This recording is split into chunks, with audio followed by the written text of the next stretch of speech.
Uh, uh, uh, uh, Hi, hello everyone. Welcome to the stream. Hi, how are you? It is I, your captain, Clomos. And today, we are back. I'm back from Japan. It's been a while since I streamed. Like, what? Almost 2 weeks? I think I'm like a couple days off 2 weeks. 3, 4 days off 2 weeks. So it's been 10, 11-ish days. I have not streamed in forever. But oh my goodness, I miss streaming. I really did. Gosh, I haven't played Genshin in so long either. Anyway, just got back from my trip to Japan. Kind of fitting that I ended up in Inazuma.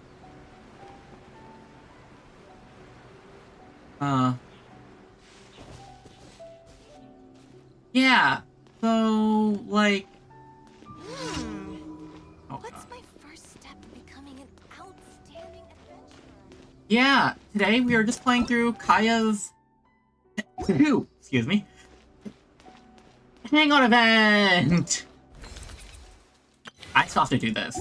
It ends in, like, 2 days.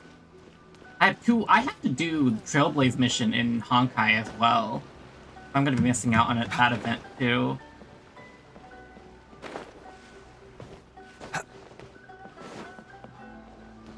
Yeah. Anyway, let's just hop right into it. Oh, that is... Shenanigans and sweet wine. Ooh.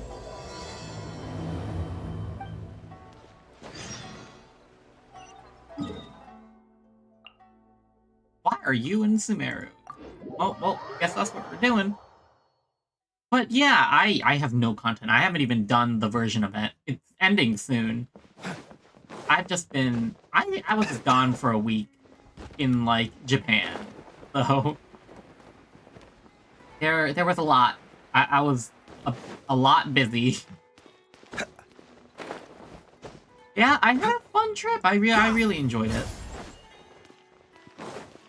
I got a couple of souvenirs. I went to the Eurasian Cafe. I went to Sanrio Puro Land. Met Hello Kitty. Honestly, Sanrio Land was really fun. I had a lot of fun there. Yeah, but it is nice to get back to having my computer. Hello, Kaeya. You're talking to Bird. Hey, little birdie. Don't feel down. Come and perch on my shoulder. Don't be shy. I'll show you around town. This is the first story content I've done since, like, last time I streamed Genshin. Really? No wonder they never pay attention to me. Forget it. I probably shouldn't be anthropomorphizing them anyway. Haven't seen you in some time. To which one of the Animo Archon's wins do I owe the honor? Must be ordained by fate. Oh, is this your way of saying that you missed me? You know, one of the biggest buys I had was a figure. I got a figure from Japan. I know it low-key is a bootleg. I think it may or may not be a bootleg. It's just a bit off from the ones I'm seeing online. Since it wasn't meant to be with this little birdie, I'd better leave it alone. Let's take a walk, shall we?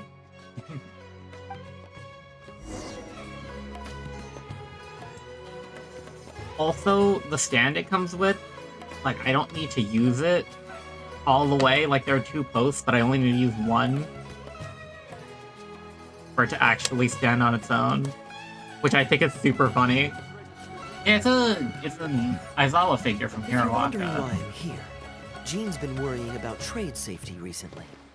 I discovered this when I unwittingly burst into her office to save the day. Another job involving long-distance travel falls to me. I suppose it's my own fault for having such a strong sense of duty.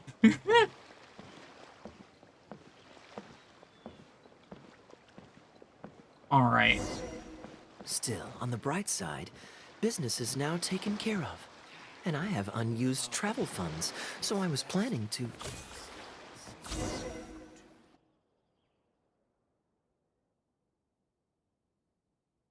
Gundafar, we are in the middle of a war. Your place is at the front lines by my son's side. Pray tell, what provokes your unwarranted return to the palace? A matter of utmost importance, Your Majesty, such that I must personally report it to you. Oh, is this a play? Huh. Outdoor theater. Looks fun.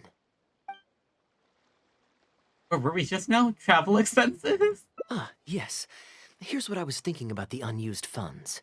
Given that the acting Grand Masters saw fit to allocate these funds to my trip in the first place, I think it's my responsibility to make sure that every last mora is put to good use. In other words, what do you say we find a way to spend the remaining budget? Perhaps a fancy meal at a nice restaurant? Or a river cruise that takes in the sights of Sumeru City? Or we could buy a few nice mementos to take home. Isn't this embezzlement? Hey, no need to put it like that. Let's keep walking. We can consider it some more on the road. The rules of the Knights of Favonius state that any and all expenditures during a business trip are counted as travel expenses. That's more than enough justification to live a little. Well, I guess we Of course, are with me spending being company here on my own, funds. it was looking like a wasted opportunity. But now that I've run into you, why don't we make this a joint trip? Yeah, that stand is bothering me. Doesn't give any structural support at all. Just on my desk, looking at me. You're always so busy. It's high time you gave yourself a proper break. Even the sharpest blade loses its edge if it's always in use. Regular maintenance is essential for reliable performance. And anyway, life is short, so we should make the most of the time we have. Right now is the perfect time to relax and enjoy ourselves. And who knows how many other chances we'll get. So come on, what do you say? I mean, we can't spend money like that, you know? Now I remember why you're an honorary knight. Of course being tempted by money is beneath you. Your honest character is dazzling to behold. Like the sunlight reflecting off the surface of Cider Lake in the late fall, I hold my hands up. My thinking was mistaken. In that case, I guess today's end-of-trip blowout is cancelled. I shall pack my luggage and prepare to return to Mondstadt. I can join you for the journey. Oh? You'd do that for me? Well, this wasn't what I'd originally planned, but it's a very welcome development. When I was souvenir shopping, I picked out something for you too. Guess my thoughtfulness wasn't in vain. Got me a souvenir? Let's keep that a secret for now. Not because I want to keep you guessing. It's just that I didn't think I'd run into you here. All my gifts are back at the inn. I want you to find out for yourself when you open it. The surprise is what gift giving is all about, is it not? Fine. Then it's settled. We'll leave together shortly. Ah, Keaya. I haven't seen much of Keaya. Like, he showed up in the Archon quest for some reason. Bit strange. I don't know. It's weird.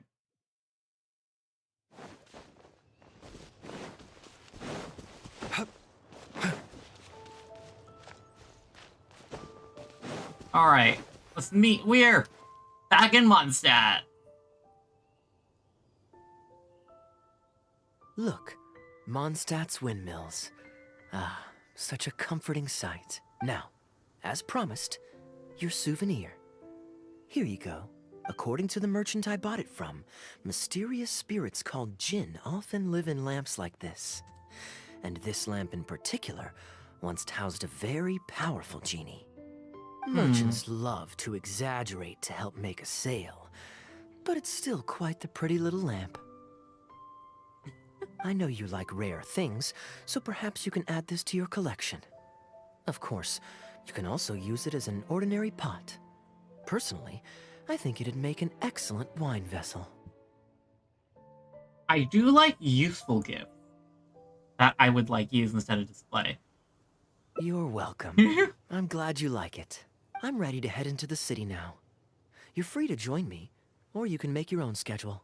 I could give everyone their souvenirs first, but I'm not sure whether I'm in the mood for running around and visiting people right after the long journey. Maybe I'll take a breather first. But I know I'll only get bored sitting in my room alone. Ugh. Do you have any suggestions?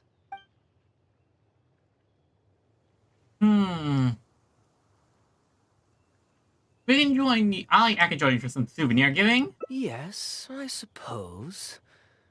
Okay, souvenir run it is. They're mostly people you know, so it'll be a chance for you to say hi to some people you haven't seen in a while. All right. Let's start by going to the Knights of Favonius headquarters. Jean and Lisa will definitely be there, and with any luck, we might run into a few others too. Beautifully wrapped gift box. HQ?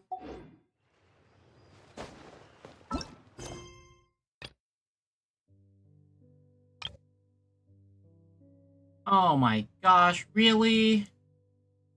Where is it? I guess I have to do the event quest before I can do the hangout event quest. That sucks.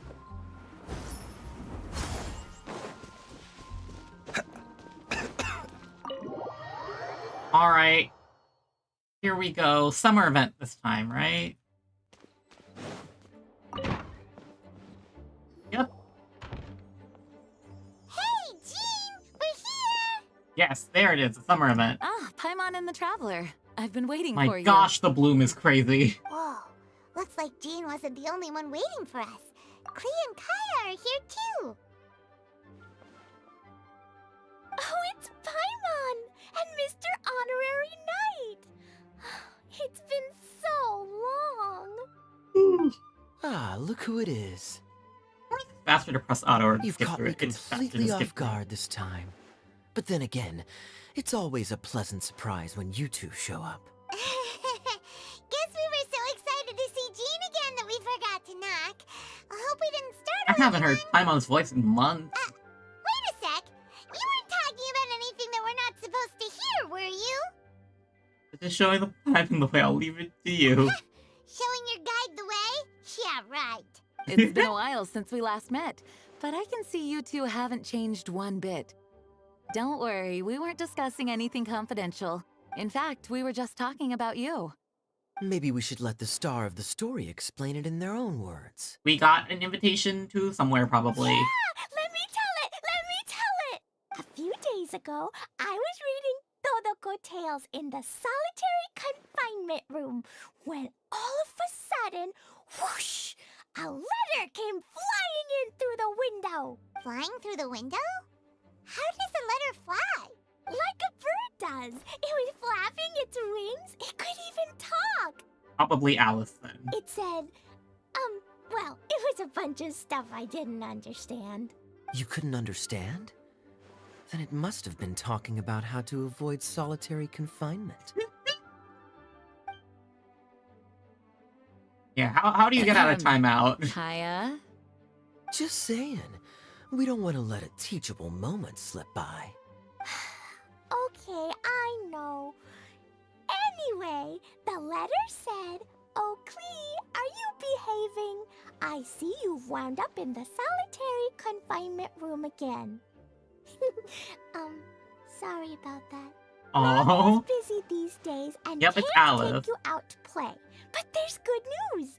I have a friend who has very kindly invited you to visit her. Oh, so the letter's from Alice. oh, great, doesn't In it? principle, yes. But the issue is that Alice's friend lives quite far from here. The letter says that Mom's friend lives in Sumeru. The Knights of Favonius could never agree to send Klee off to Sumeru on her own. But Klee is rather intent on taking Alice's so friend we up go on this with her. invitation. Yeah, I really want to go. You see, So we were wondering, who can we send with her on the journey?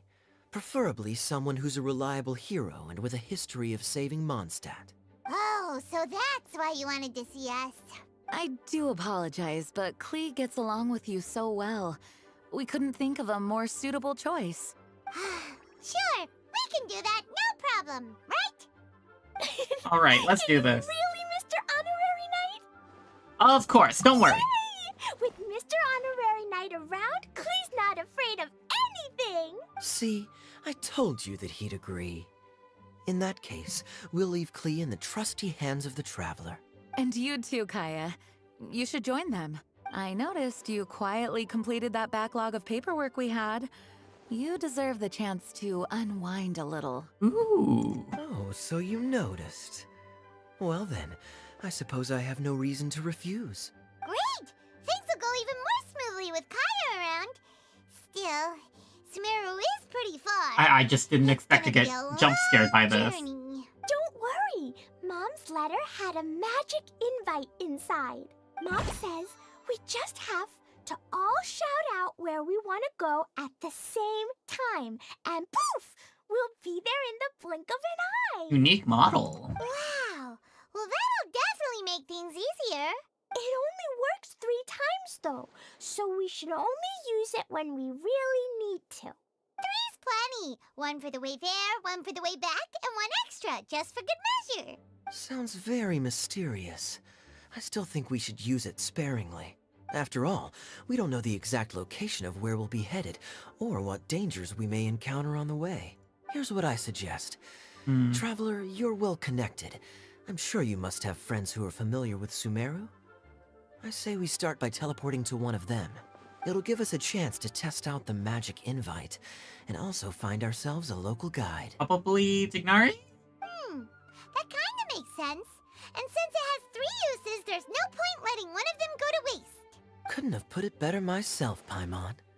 So, do you have a particular contact in mind?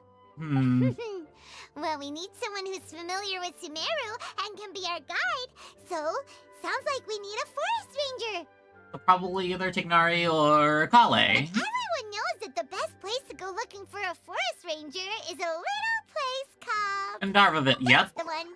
Maybe we can get Tainari to help us. All right, Gandharvaville it is. Okay, I'm happy wherever we go, especially with Kaeya and Mr. Honorary Knight. We should be on our way then. If you'll excuse us, Acting Grandmaster. Oh my goodness, how long is this cutscene? Yes. Let the wind lead. I wish you a safe journey. And Klee, I know. I'll be careful, I promise. Great! Okay, here goes nothing. Take us to... Gandharvaville! Gandharvaville. Alright. Arbor Hill! Huh? No, it's not a hill! Ah, Oops.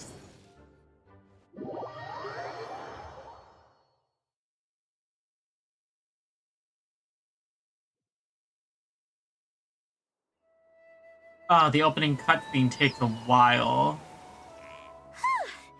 We made it. Paimon was sure we were about to end up someplace super weird.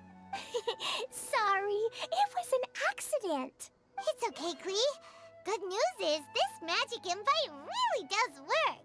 Fascinating.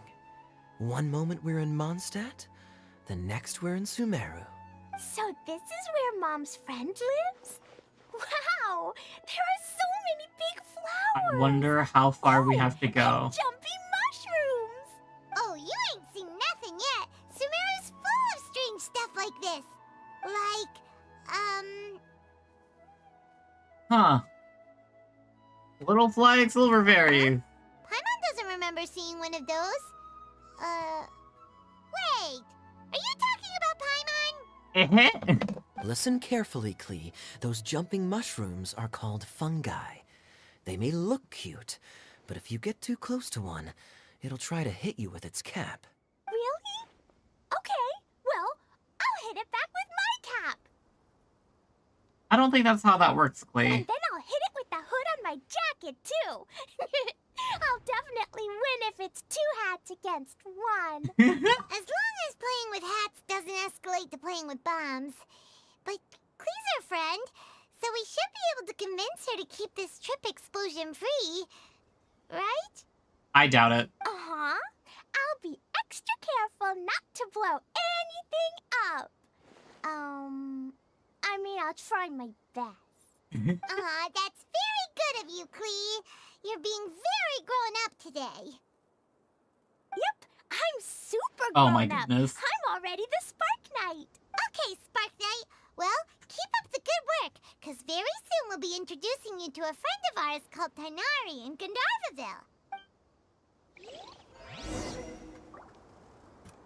Can I continue this now? I can! Oh, thank goodness. I was worried I was going to get stuck in more cutscenes. Okay. Let's continue Kaeya's Hangout. Oh my goodness. That was a good 10-minute detour. Time to give away some souvenirs. Hello, you two.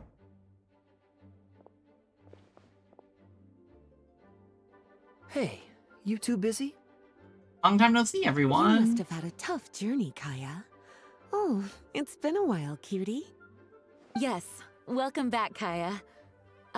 Why is the honorary knight accompanying you? We explain that things have happened. I understand. Back to matters at hand, Keaya. I have already received your report.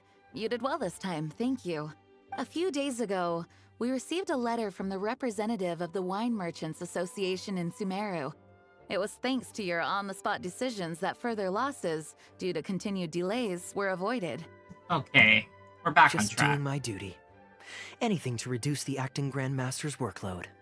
Oh, I nearly forgot. I have some unused travel funds. I'll return the surplus now. I have a sudden urge to expose him. Given the suddenness of the situation and the difficulty in resolving it, I authorized a greater than normal disbursement in case of unforeseen circumstances. But I didn't think there would be this much left over. Thank you, Keaya. Just doing the right thing. But I'm not actually here for a post-trip debrief. I brought some souvenirs back for everyone. Souvenirs from Sumeru? Ooh! Here, the letter opener is for Jean, the jeweled brooch is for Lisa, and the items in the box are for everyone else. The artistry of this is exquisite. Look at the ornamentation on the sheath. This must be one of those crafts unique to Sumeru. It's my first time seeing one in person. Thank you, Keaya. I love the color of the gem in this brooch, and the setting is so elegant. You have excellent taste, Keaya. This can't have come cheap. It wasn't too bad. I didn't spend too much. Might I intrude a moment? Oh. Albedo, is that you? Come in. Albedo's I here? finished the latest quarterly expenses report for the workshop. It's ready for your review. Traveler, greetings. And Keaya, welcome back from Sumeru. I haven't seen you in a while. Hello, Albedo. You two look like you're in good spirits. As a matter of fact, the honorary knight and I traveled back from Sumeru together. Ah, yes, and I brought some souvenirs for you and Klee. They form a set. Hold on, let me dig them out. You're too kind. Klee has been constantly inquiring as to the timing of your return lately. Since you weren't around, she thought you had also been grounded, and that it would be a long time before you could come out. Children always have the most peculiar way of looking at things. Also been grounded? Sounds like things haven't been too dull for you all in my absence. Seems like Klee is just a rambunctious child. Ugh, it's Klee's third time this month. Ugh. Evidently, you're not the least bit surprised. No. On the contrary, what would be a surprise is if Klee ever managed to stay out of trouble for a substantial length of time. Anyway, since my souvenir is part of a set with Klee's, there's no rush to give it to me. When Klee's next, released, I'll bring her to see you sometime. We'll collect our souvenirs together. Sure, makes sense. Leave the surprise for the person who'll enjoy it the most. I'll leave these documents here. I'll take my leave now, everyone.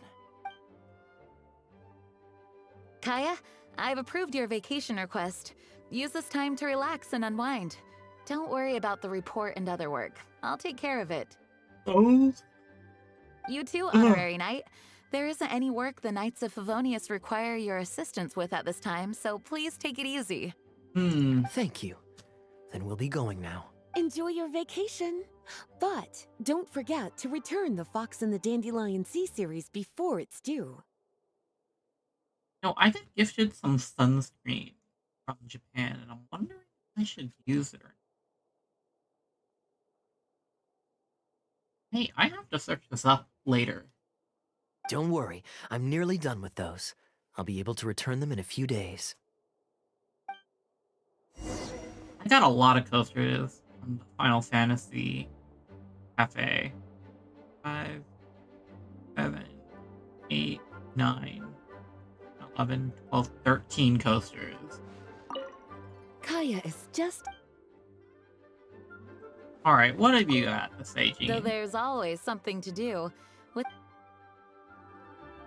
Okay. Where to next, Keaya?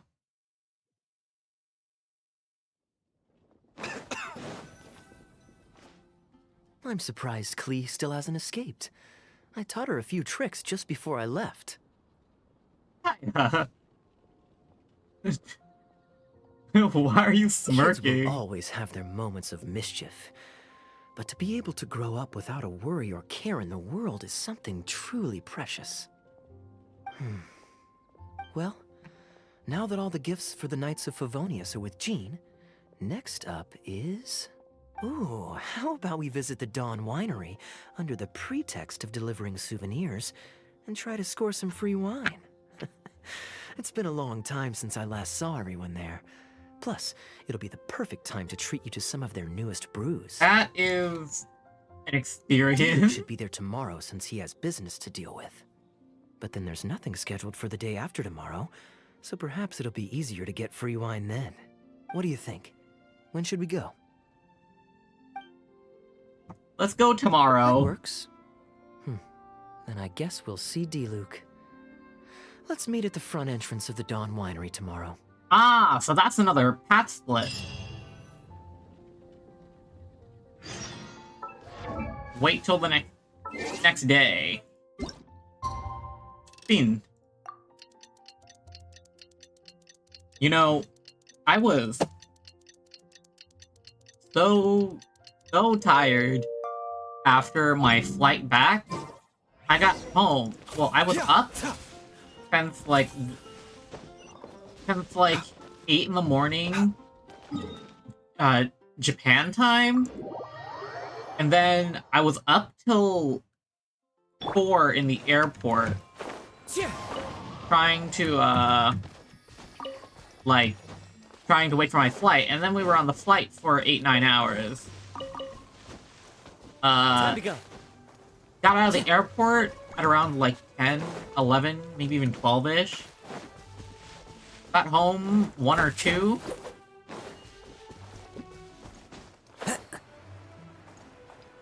I thought I'd be able to stay up till like sometime at night to like fix my sleep schedule so that jet lag doesn't hit me. I was wrong. I took a nap from like 2 to like 12, and then I slept from like 1 or 2 to 12 again. It was... And then I couldn't... last night, I couldn't fall asleep. Come on, let's go inside. Like, what am I gonna do? And then I woke up at 3 p.m. My sleep schedule has been out of whack because of jet lag. I've been absolutely annihilated by it. Brace yourself for some sour grapes.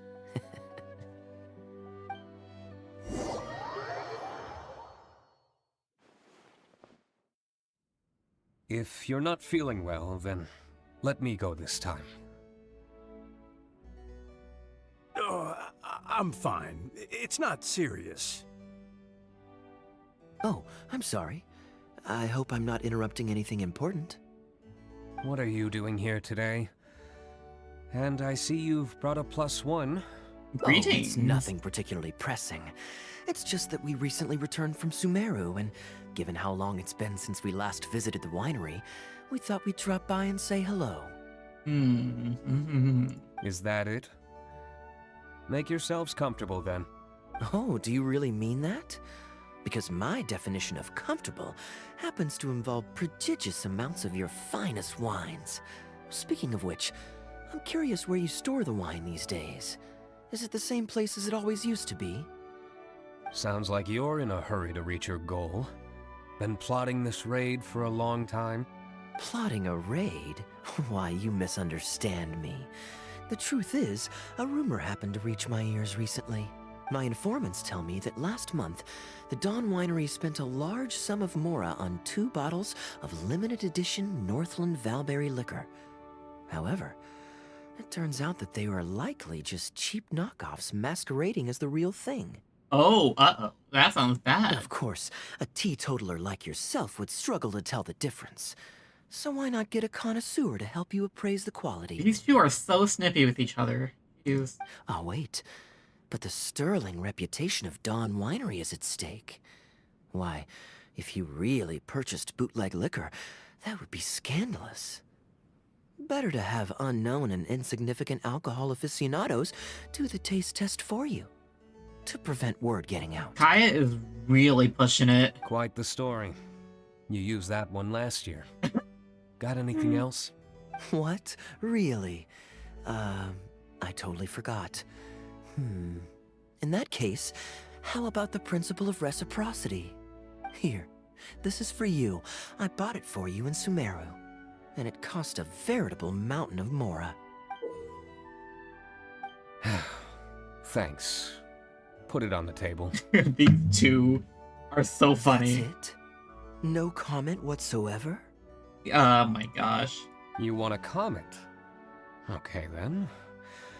This thing is very in line with your unique aesthetic tastes. Much like that vase over there. Elzer, fetch a bottle of this year's newest batch from the warehouse, or else someone will keep blathering on with endless excuses. One moment, Master Kaeya. I shall fetch it immediately. Is Elzer in trouble? What's wrong, Elzer? Are you okay?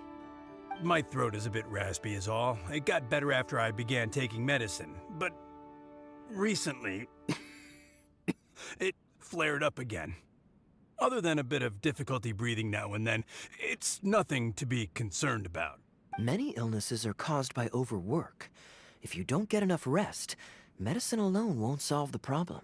Surely you should have long since handed over the work of the winery to Diluc by now. You can't keep being Diluc's butler. He's becoming a louse. Actually, most of the time he... Take some time off, Elzer. Don't put it off any longer. I'll handle the guild matters. It's important to take care of your health. You have to take it seriously. And, cavalry captain, you would do well to remember that brevity is the soul of wit. These two are so funny and silly. They just like... Their relationship is weird. And we haven't really seen any of the Mondstadt characters in a while, so I'm glad that this came out. Master Diluc, Master Kaeya, thank you both. Then I'll take my leave and rest for a few days. Enjoy your vacation. Though, before you officially clock out, let me head out the door with you. We can grab a few bottles on the way. There's nothing quite like enjoying a quality wine while feeling the gentle breeze against your face. Ah. Want to come to Luke? Normally I'd accompany you, but unfortunately I still have some pressing matters to take care of. My apologies and regards to both of you. Really? Oh, that's a shame.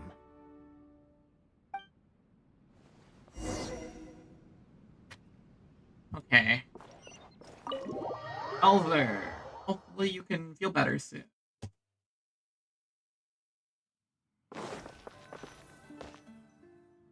I asked Connor to select a bottle of our best. He'll bring it by shortly. You asked Connor? He hasn't seen you in a while. He's just happy to be able to do this for you. Considerate as ever. Ah, Elzer, I also brought you a gift. Here, this belt buckle's for you. Such artistry.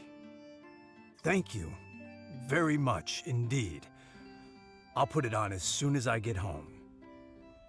Glad you like it. Go on, enjoy your time off. And don't forget to see a doctor. Yep. Very That's well, important. Master Kaeya. I'll be taking my leave now.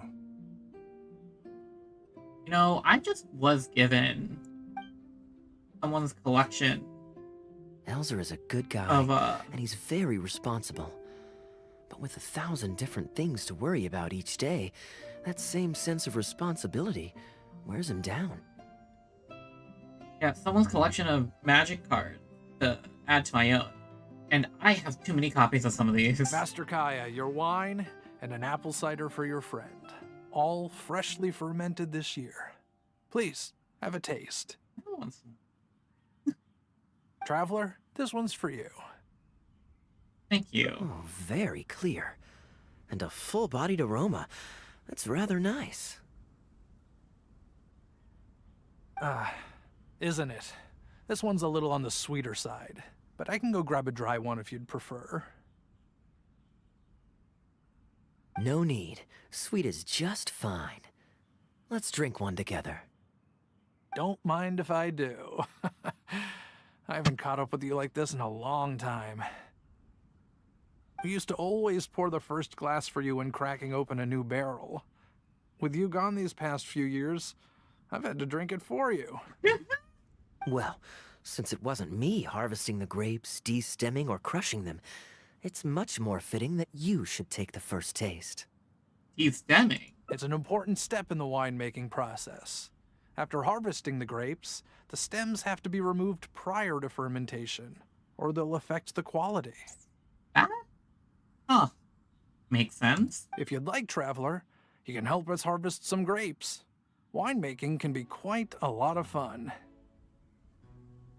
It isn't nearly as exciting as he makes it sound. Your back will be in so much pain after picking grapes that you won't be able to stand up straight. Master Kaeya is right. Harvesting grapes is a back-breaking labor.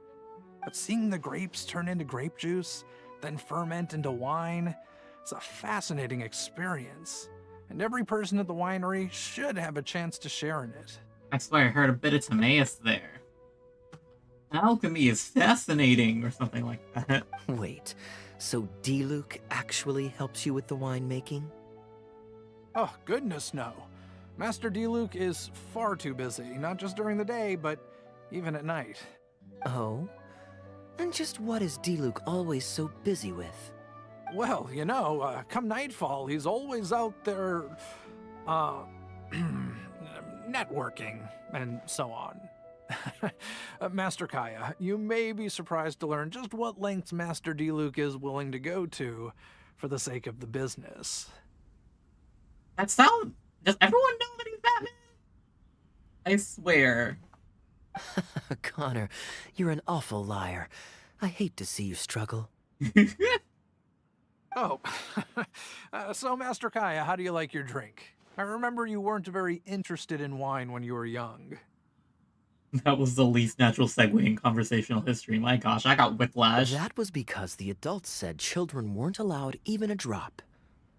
Don't you remember how much trouble Diluc got in that time he snuck a drink? Ah, yes, of course. Adeland even covered for the two of you. But on a serious note, having grown up at a winery, I spent my childhood watching Tunner plant the grape seeds, waiting for them to ripen on the vine, harvesting them together, and waiting for the alcohol to ferment. Even though I couldn't help with making distilled spirits, watching everyone work was fascinating. How could anyone not love to drink with a childhood like that? So, let us raise a glass to wine itself, and in thanks to the gracious hospitality the winery has shown us today. My drink's non-alcoholic. Here, here. To Dawn Winery. 3 glasses clink, and you're promptly drained in celebration. Speaking of wine, Connor, I have a gift for you. It's a decanter set from Sumeru. I get a present too? Thank you, Master Kaeya. Time really does fly. I still remember the days when everyone was giving you gifts at your birthday parties when you were young. Oh. Now I have wrinkles and Tunner's bent double, while Master Kaeya is the cavalry captain of the Knights of Favonius. How is Tunner holding up? He's still tough, but getting on in years, so some things just aren't as easy as they were. But he's used to doing things his way and doesn't trust new employees to do it for him. A lot of the temporary workers I hired quit because they couldn't handle how picky he was. Master Kaeya, if you have time, why not go talk to him about it? You're probably the only person he'll listen to besides Master D-Luke. I definitely owe him a visit. I haven't seen him in some time, and I do have fond memories of the days when he was teaching me to pick grapes. Alright, we're gonna visit Tunner. This is the one that has medicine and is trying not to make his son worry about him, I think. Follow the wind. Give me Crystal Fly. I need. Okay. Busy day today, Tunner? Oh, Master Keaya, you're back. No, I'm not at all busy. I just spend my hours watching the grapes growing on the vine. They're growing wonderfully this year. A few rows are almost ripe. We've already begun harvesting them these past few days, so that'll keep me occupied. Sit. After we're done picking, I'll bring a few bunches over for you to try. Wow, this is long. No need. We were just drinking with Connor, and our stomachs are so full of wine that we couldn't eat a bite. What about your friend? Doesn't he want to try? I'm not hungry, don't worry. Allow me to introduce the honorary knight of the Knights of Favonius. Ah, the honorary knight in the flesh. There are so many talented people in the Knights of Favonius. You all have bright futures ahead of you. Harvesting grapes is hard work. Let me help you. Do you still remember how I used to help out when we were short-handed? I believe I do. In that case, I'm counting on you. I will help too, don't worry. What's this? Everyone's clamoring to do manual labor? Well, suits me. More help is always appreciated. Come with me, young lad. I'll tell you which grapes are ripe enough, and you can pick them. Alright, let's pick some grapes. You have nimble hands, lad. Master Keaya wasn't nearly so careful when he was young. He mangled so many his first time. What a waste. That's... Kaeya, geez. Fortunately, the young master has a good head on his shoulders. Didn't take long for him to get up to speed. And now he's turned into such an outstanding young man. Polite and kind. If I had a son as exceptional as Keaya, oh, I would be the happiest man in Mondstadt.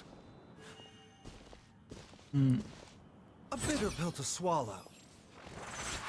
So glad I picked up Baiju.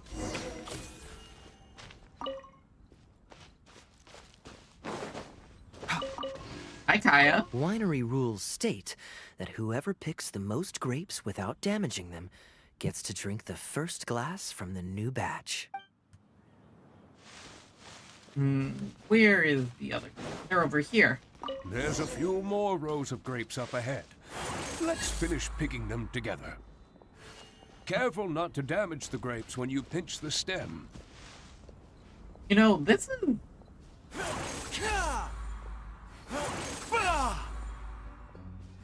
That echo sound effect is really good.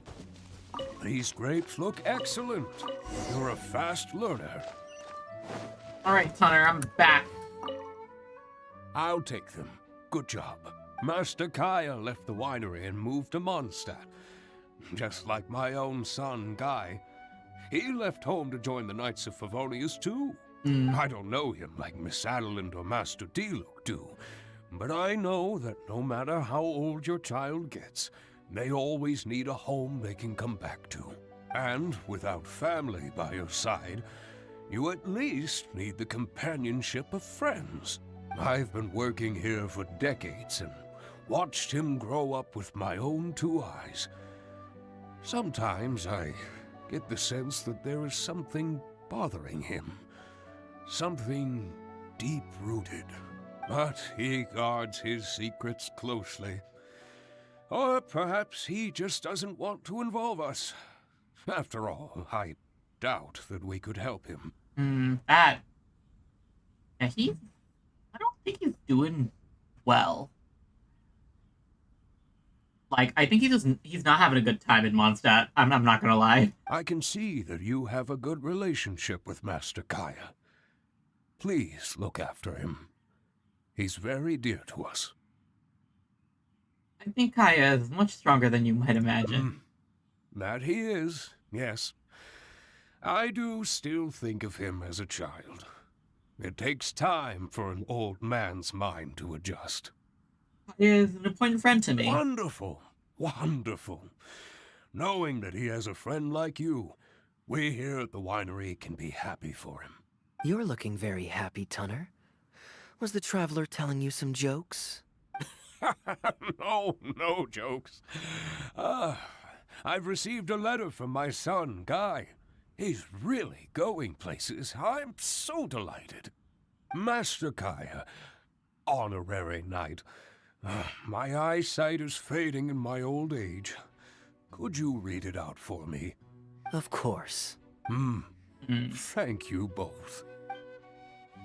There it is. See what Guy's written. Mysterious Lamp of Fate ordained. That's a furnishing, right?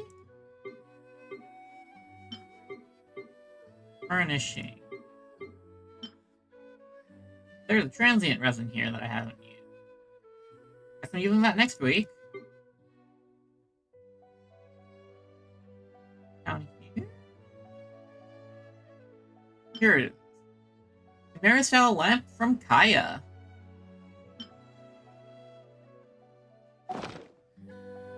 Alright, that's one ending done.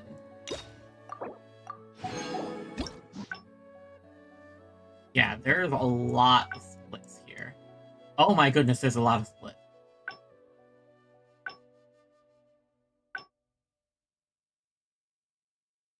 One, 3, 4. There's 5 endings.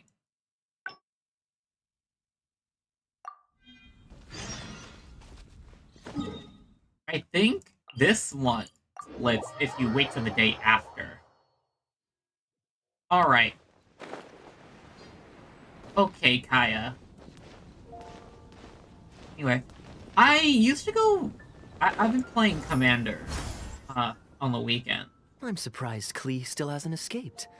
I taught her a few kids will always have... Because Friday Night Magic's usually run into now my that all the stream gifts... time. Ooh, how Diluc should be there tomorrow since he has business to deal with. But then there's... What do you think? When should we go? Let's go the day after. Great. Then it's settled. The issue Let's meet is, the day after my tomorrow local game store is moving location. Well, they're like closed, and I can't even go to them anymore, even if I wanted to. It just really sucks. But I have been saving up a lot of coins in Magic Arena for when the new set drops. So that, well, for when the new set drops, so I think I also have a draft token, so I can do 2 premiere drafts for the next set when it comes out, which I'm kind of excited for.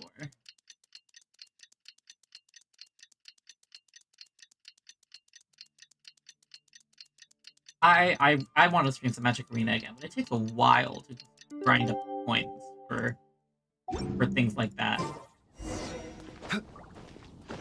Dawn Winery time.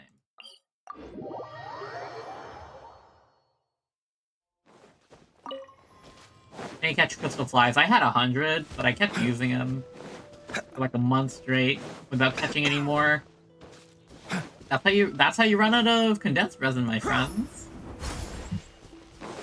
Don't do it. I'm a chronic condensed resin enjoyer. Ah.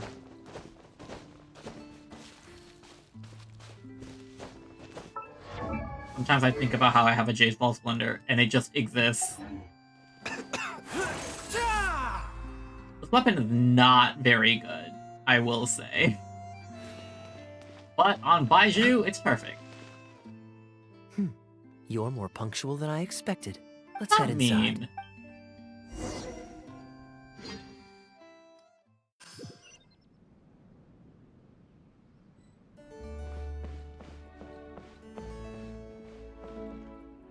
Thought I saw a sparkly. Master Kaeya? And the Traveler? Welcome, welcome. Please, come in. I'll fetch you both something to drink. Long time no see, Elzer. Yes, it's been a while, hasn't it? So what brings you back to the winery this... Sorry. Is there anything I can do for you? Elzer? Elzer got such a downgrade in game, and the manga was looking great. No need to be so formal. I just returned from Sumeru and dropped by to see you all. Ah, what a pity. Master Diluc went out to handle business last night and hasn't returned yet. Never mind. The main thing is that you and Adeland are here. Oh, speaking of Adeland, where is she? She's taking some time off. She was busy cleaning yesterday and finally has a bit of time to herself. Perfect. I brought some gifts for you both. Here, this belt buckle is for you. Belt buckle! My goodness, it's exquisite. Thank you, Master Kaeya. I'll treasure it. Elzer's feeling better. Would you like anything to drink? We recently finished making a new batch of dandelion wine. Well, what perfect timing. I was just wondering how this year's batch was coming along. Let me fetch a barrel and have someone deliver it to the Knights of Favonius headquarters for you. Oh, I won't be needing an entire barrel. A couple of bottles will be more than sufficient. Else Diluc might say I came here to beg. Oh, Master Diluc might grumble, but he doesn't mean it. Anyway, let me fix you both a drink. Much obliged. Then I'll have a glass of dandelion wine and a glass of cider lake for him, if you please. Am I drinking lake water? The name is not that literal. It is a drink with virtually no alcoholic content, as Master Kaeya will be aware. I'll prepare them now. Please, wait a moment. Don't know what I was expecting. Never mind, I'm used to it already. Strictly speaking, that's not entirely true. Cider Lake does have a tiny amount of alcohol in it. Please, enjoy. Try the cider lake that Elzer mix. Quite sweet and very... I have a sweet tooth. Pleased you liked it. Looks like my bartending skills haven't faded with age. Crepes, cakes, cookies, brownies. I love sweets so much. Ooh, I want a rice pudding. I haven't had that in a while. How have you been recently? Is the winery's business doing well?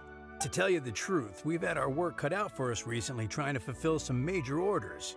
Things have only just started to quiet down over the last couple of days. So, you've had no time off lately? Master Diluc was concerned about the same thing. Ah. But with him being out on business for a few days, who would take care of business and the guests if I were to take time off? Maybe some other time.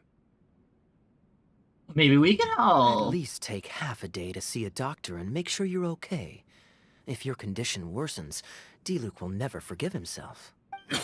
You make a fair point. If you're worried about having someone to handle the winery, why not leave it to me? I'm familiar enough with your responsibilities to cover for you for a while. Master Kaeya, Please, come back to the winery more often. We all miss you very much. All right. No need for that kind of talk. Come on. I'll see you out. Alright, it looks like we're taking care of the winery in this route.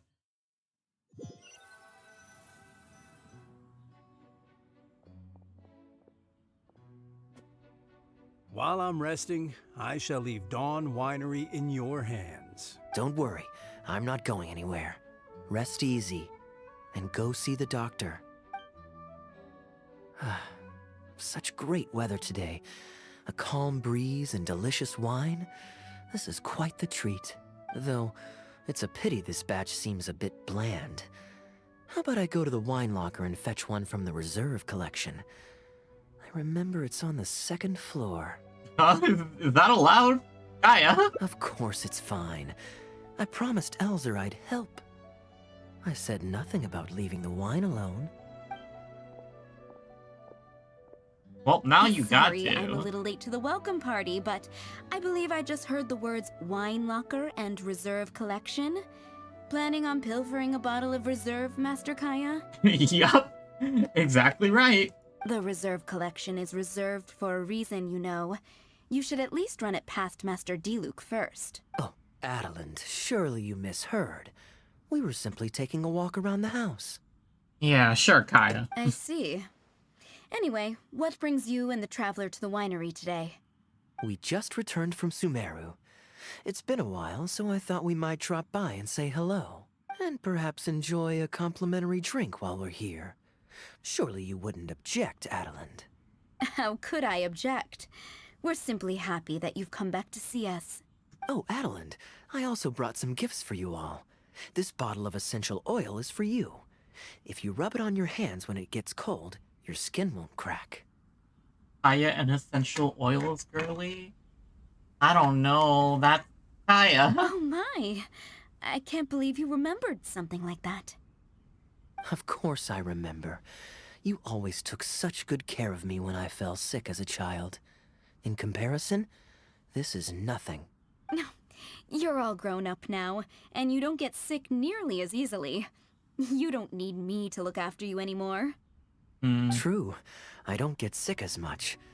But speaking of being looked after, when I was in Sumeru, I did find myself and my stomach missing your cooking so terribly. Is Kaeya a picky eater, or is he just being flattering? Oh, are you hungry? Would you like to eat something? You too, traveler. Please tell me if there's anything you'd like to eat. Well, now that you mention it, I do actually feel a bit peckish. I feel like he's just grifting off the winery. Steak? Oh, yes. A nice steak would really hit the spot. Fragrant cedarwood grilled, medium, stewed vegetables on the side? Yes, just like you always used to make. Thank you kindly, Adeland. This Crystal Fly is a paid actor. My pleasure. Traveler, I'm sorry I'm not familiar with your preferences. Would you like to come with me and select a few dishes? Alright. Select a dish for Adeline. Grilling the steak over fragrant cedarwood infuses it with more flavor than pan-frying it. It's a favorite of Master Kaeya's. It looks like Kaeya likes smoked foods, apparently. Since using an open flame to grill indoors is somewhat inconvenient, we usually set up a grill outdoors. It's perfect for grilling meat, but you can also use it to make stews. I can offer you a satisfying salad, cold cut platter, and anything stewed. What would you prefer, traveler? I haven't had a charcuterie board in a while. I'll take the cold cut platter. Okay, right away. Master Kaeya really likes stewed vegetables, but it takes the most time. So I'll start making that first, and then prepare your meal once that's underway. You need to know Kaeya's preferences inside out. Of course! I looked after him and Master Diluc when they were growing up. He wasn't always such a complicated character. He was a gentle child, polite and very sweet. Boys, huh? The gentle ones grow up to be wild, and the rambunctious ones become quiet and reserved. Is that just like a paradigm shit? It's like puberty, bam, you're different. At least that's my experience.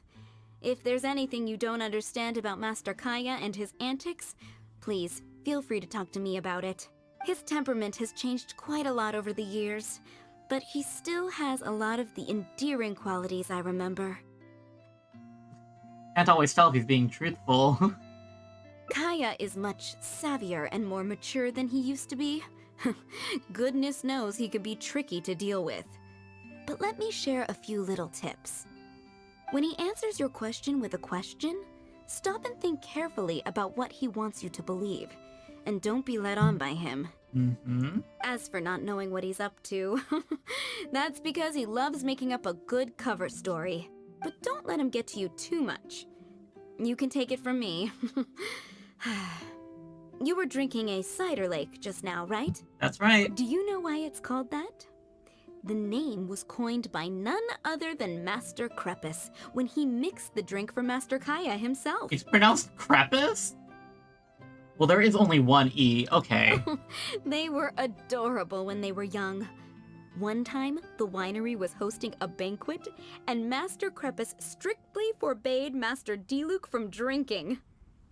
Master Diluc wasn't happy about that, and he convinced Master Kaeya to team up with him and sneak into the wine cellar to steal some dandelion wine.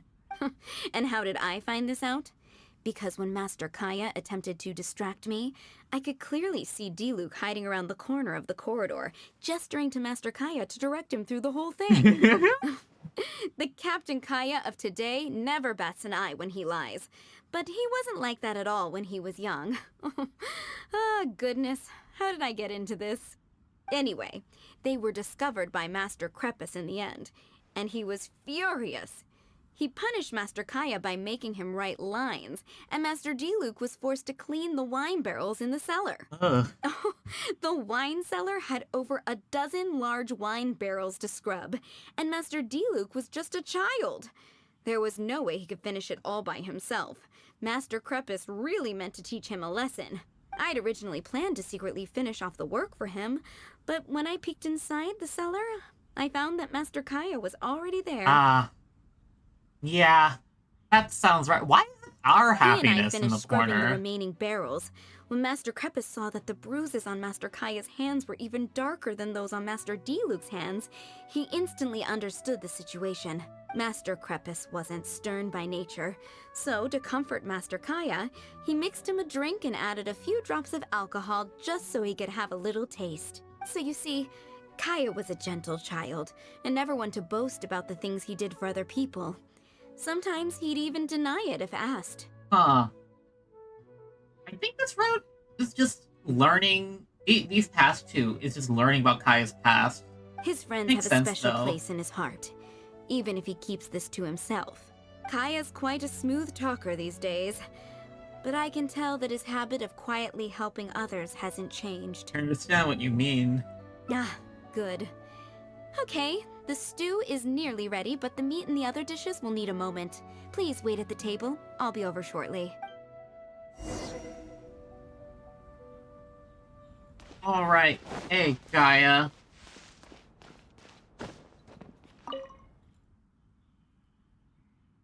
Drinking fine wine, eating Adeline's steak?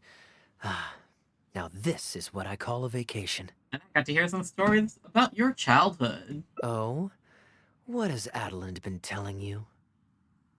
Said you have a strong sense of justice. So she told the good stories.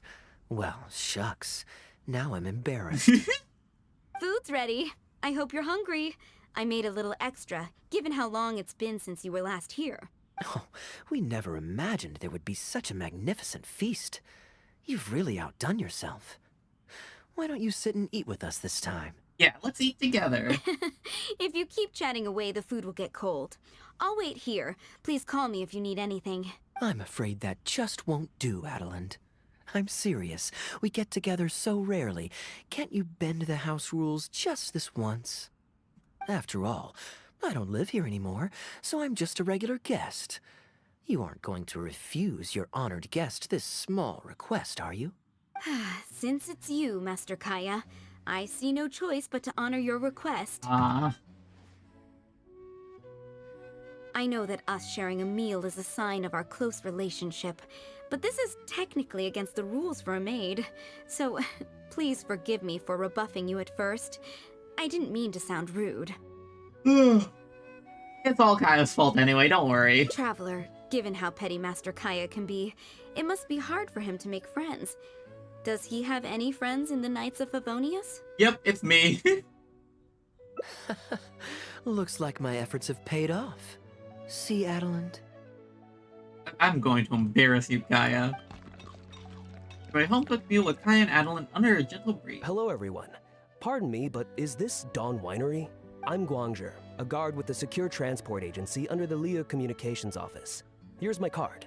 No wonder Elzer felt so strongly about staying. He certainly wasn't kidding about how busy it is. Mr. Guangzhe, a pleasure to make your acquaintance. The pleasure is all mine. The Secure Transport Agency has worked with your fine establishment in the past, though we have only corresponded through letters. I always found it a great pity that I, the overseer of our cooperation, have never had the occasion to visit in person. Okay, I see. Why don't we go inside to discuss the details? No doubt the conversation will flow better with some of our wines to taste. Adeline, we'll continue our discussion later. Could you fetch some apple cider for the three of us? Certainly, Master Kaeya. Please wait a moment. Alright, it's time for a guess. Where in the world is Crystal Flower? There. Yes. Okay, let's see, what's up? And how might I address you, sir, as well as your... Just Kaeya is fine. I'm standing in today for Elzer, who usually manages the winery's business. And this is my good friend. Hi, I'm Ren. Hi. A pleasure to meet you as well. I'm not just here today to pay a visit. I actually have an invitation for Master D-Luke to cut the ribbon at a ceremony to celebrate our agency's business. Our collaboration with Dawn Winery last year was quite successful, and I was curious about your product shipment plans for the next quarter. If it's no trouble, please, also mention to Master D-Luke that our agency has expanded this year, so if the winery has any additional needs, please, consider us. Master Kaeya, the apple cider you requested. Master? Wait. Pardon my foolishness, but might I inquire as to your relation to Dawn Winery? I'm Master Krepus's adopted son, and Master D-Luke's brother. However, as a serving captain with the Knights of Favonius, I am rarely at the winery.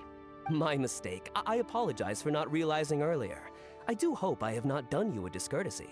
I don't really care about that stuff. You may have misunderstood, Mr. Guangzhe. Though I am Master D-Luke's brother, I don't actually live at Dawn Winery. I'm also a guest here today. I'm merely here receiving guests due to Elzer being temporarily indisposed. But please, don't worry. I will be sure to extend your invitation to Master D-Luke. Thank you for your graciousness. I knew the Dawn Winery's wines were delicious, but I am only now discovering how wonderful the apple cider is. It has a clear and inviting fragrance. In addition to the apple cider, the winery has an extensive collection of reserve wines and liquors. I see you are also a connoisseur of fine wines, so it would be a shame not to sample some. Adeline, please fetch a bottle from the reserve collection in the second floor wine locker. As you wish, Master. There it is. There it is. He managed to wheedle that wine out of the locker anyway. You enjoy apple cider and a for bottle your of most gracious hospitality. Today's trip was very fruitful. Now, allow your humble servant to take his leave. Please, it was a pleasure. Here's hoping we'll have a chance to share some more fine wines together in the future. The guest has left, Master Kaeya. In the end, you couldn't protect the reserve. It's no skin off my nose. Master D-Luke may have a few choice words when he learns of the situation, but that's all. All I really wanted to say is, you will always be a part of the Dawn Winery family, Master Kaeya. I have never considered you an outsider. No matter when, if you ever feel tired, you'll always be welcome here. I understand, Adeline. Oh, the guest? Now this is a busy day. Who's at the door this time? Hello, everyone. I'm back. Oh, Elder's back. Now that was fast. How are you feeling? The doctor said there was nothing to worry about. I just need some rest. But on the way back, I met someone who was looking for Master Kaeya. Oh, it's Klee! Kaeya! Shh! Klee's here to rescue you. Come on! Let's escape. I'm not in danger. Mr. Honorary Knight! Are you grounded with Kaeya too? I'm not grounded. Grounded? Yes, Albedo was saying something about that. Sumeru was fun, but it can't compare with Mondstadt. So here we are. You two must have done something to make Jean mad, but that's okay. Kaeya has rescued Klee loads of times before, so when Albedo told me you came back, I went and said sorry to Jean. Kaeya, you're free now! We can go play together again! Oh, if my memory serves me correctly, this child is... This is a fully qualified Knight of Favonius, Klee. Hello, miss. I'm Klee. We're sorry. Please don't ground Kaeya. Klee is... They write Klee pretty funny, I'm not gonna lie. I really need to take Kaeya and Mr. Honorary Knight away, so we can go find Albedo, Sucrose, Amber, and everyone else and play together. I see. Hello, Miss Klee. You needn't worry. Master Kaeya's grounding is long over. Oh my gosh. See, Adeland, you don't need to worry about me. I have lots of people to care for me now. Alright. Oh, wow. Jeez, that's a lot. Okay. Let's flip this here. Return to Mondstadt. This one is if we just go relax instead of giving out souvenirs, I think.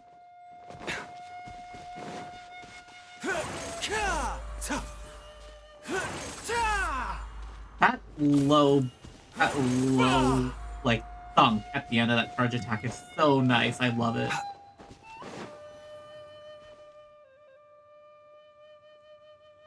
Alright, Kaeya. Let's go have some fun. Now, according to the merchants love... I know you like rare things, so perhaps you I'll can put it add on this... display. You're welcome. I'm ready to head into... I could give everyone theirs. Maybe I'll take a breather first.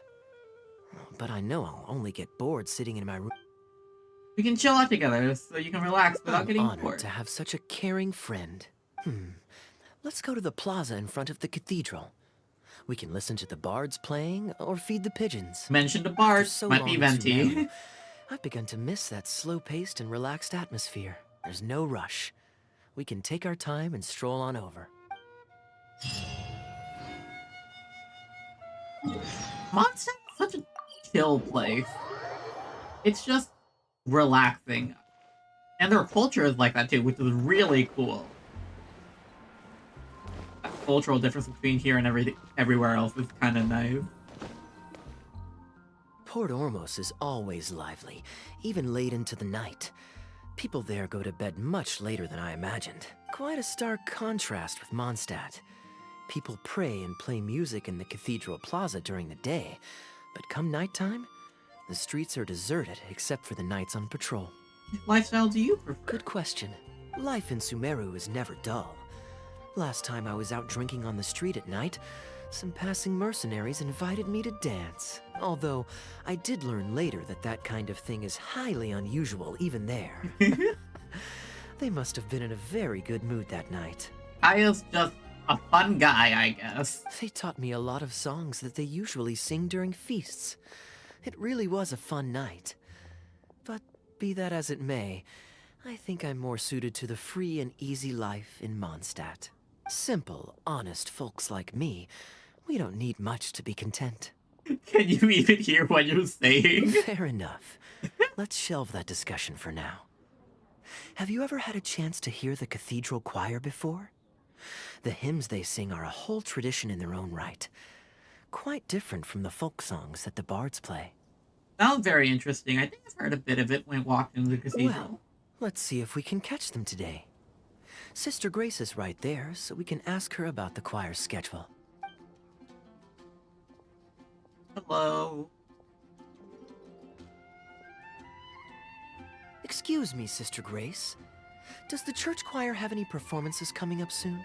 You know, this hangout event is like a hangout event. Like there's no like conflict or like driving force. It's literally just Kaeya's bored, let's hang out. I think it's fun if you really like Kaeya as a character. It's just I don't think this is doing enough for me story-wise. Oh, I'm so sorry. The hymn concert we previously announced has unfortunately been pushed back. Oh? What's the story there? As you probably know, Captain Kaeya, we've been trying to organize an amateur choir in addition to the regular church choir. Ah, yes. I heard about that. I believe the plan was ultimately to have different choirs who can take turns to perform hymn concerts. Yes, exactly. Well, it turns out there are plenty of believers who are good singers and interested in joining a choir. So, in theory, it should have been a simple case of getting everyone in the same room, then practice, practice, practice. But, for some reason, the rehearsals are going terribly. I don't understand it. Everyone in the choir has a basic level of musical literacy, but they sound awful together. It's like everyone's trying to do their own thing. There's no group harmony. Oh, maybe I'm just not musically gifted enough to give them the guidance they need. Captain Kaeya, I know you like listening to hymns. How good is your understanding of vocal music? Me? Music is far from my forte. But if you need some help, then don't worry. I know an expert who's more than up to the task. Don't tell her it's me. Thank you so much, Captain Kaeya. Having some expert guidance will definitely be a great help. Might be Barbara, though. Barbara's pretty musically talented. I'm sure you've figured out who this expert is already. He has the best singing voice of any poet in Mondstadt, and understands poetry better than any other singer. Plus, he's exceptionally easy to find. 9 out of 10 times, he's in the tavern. Alright, we're meeting up with Venti again.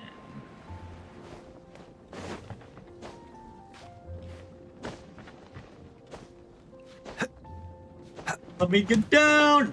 Okay, there we go. Hi, Venti. I see you.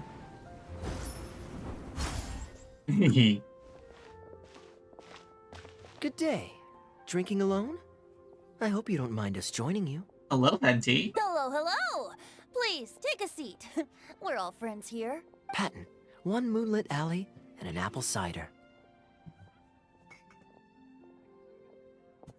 I want to do another cafe bartending event. That was super fun. Ooh, excellent choices. Come on, let's have a toast and drain our glasses together. Here's to the time spent drinking with friends, which is more unforgettable than the drinks are delectable. Ever the poet, Professor Venti. A beautiful toast from the bard with the most. Any new songs of yours we could listen to? There's a real dearth of quality entertainment at the moment, since the cathedral's choir performance has been delayed again. Speaking of which, I trust you've heard Sister Grace's choir perform before? He is sneaky, this Kaeya. Of course! Though the format is a little on the formal side, they do sing quite beautifully. Very pleasant to listen to. So you'd say you enjoy listening to hymns? Let me think. Well, however it's expressed, as long as you can hear the singer's passion and joy in their voice, I consider it a phenomenal performance. Passion and joy, huh? An intriguing perspective. By this logic, I suppose Lord Barbados would also enjoy the choir's performances. Oh? And why is that? Does Kaeya know? That's a question I have, because Kaeya seems like he can find out information fairly easily, but does he know about Venti? Think about it. It's only because of his patient guidance and protection that the people of Mondstadt can now sing such beautiful hymns in the cathedral. It must be quite satisfying for him to hear a joyful people lift up their voices in song. Yes, well, that's a beautiful image filled with hope. But actually, maybe Barbados himself doesn't give it so much thought. Huh. In principle, the hymns of the cathedral are dedicated to a god. But in reality, the audience are all ordinary people with very worldly concerns. So what really matters is that the people enjoy what they're listening to. If Sister Grace was able to see things that way, perhaps she wouldn't feel so distressed. Huh? Distressed? About what? The amateur choir sucks. You explain her predicament to Venti. Ugh, she might be asking a bit too much. To be honest, if they have a natural talent for music, they should just be allowed to sing whatever they want. It'll all sound good. Even if their voices aren't in harmony? I'm pretty sure the first people to sing songs to the Animo Archon weren't all singing the same tune. Besides, he is the god of freedom. Surely he'd prefer to hear Mondstadters sing their hearts out however comes naturally to them. Sounds worrying. Well, to each their own, I say.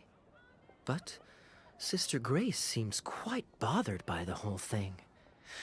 If only a kind soul with a deep understanding of poetry and music could help her. Patton? More drinks? Uh-oh. I only brought enough money for one bottle today. I'll have to pass. Another bottle of apple cider for Venti, please, Patton. My treat. Wow! Thanks, Kaeya. You were one of the finest students ever to emerge from my fast-track love poetry class. Oh, yeah! I always did admire your enthusiasm and kindness. With the aid of this bottle, a humble bard's woes are whisked away on the wind. And so it falls to this humble bard to pass the blessing on to another. Then this is probably the single most worthwhile alcohol purchase I've ever made. With your help, Sister Grace's problems are as good as solved. Sister Grace is a devout follower of the Animo Archon. Perhaps it's her depth of devotion that causes her to worry too much about the smallest things. Don't worry. Just wait a moment. I'll go find her. Right after I finish this cider.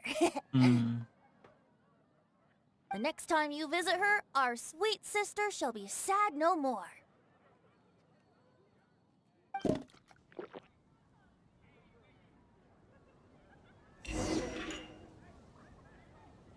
Alright. Kaeya is a wily character, but free wine is always the most delicious. Always refuse. It's fine. I mean, the church's choral hymns aren't exactly my strong suit, what with all the finicky formalities and so on. But as long as there is love for music in the air, I'm sure I'll be able to help. Sounds like it'll actually take a lot of work. Hey, if I'm happy and Sister Grace is happy and the audience is happy, that's a great thing, isn't it? That's true.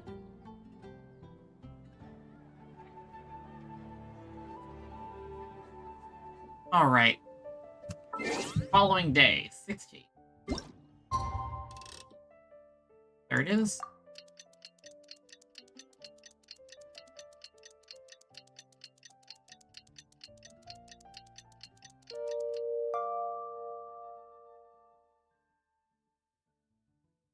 Alright. Time to go to the Cathedral Plaza to see Venti try and fix this.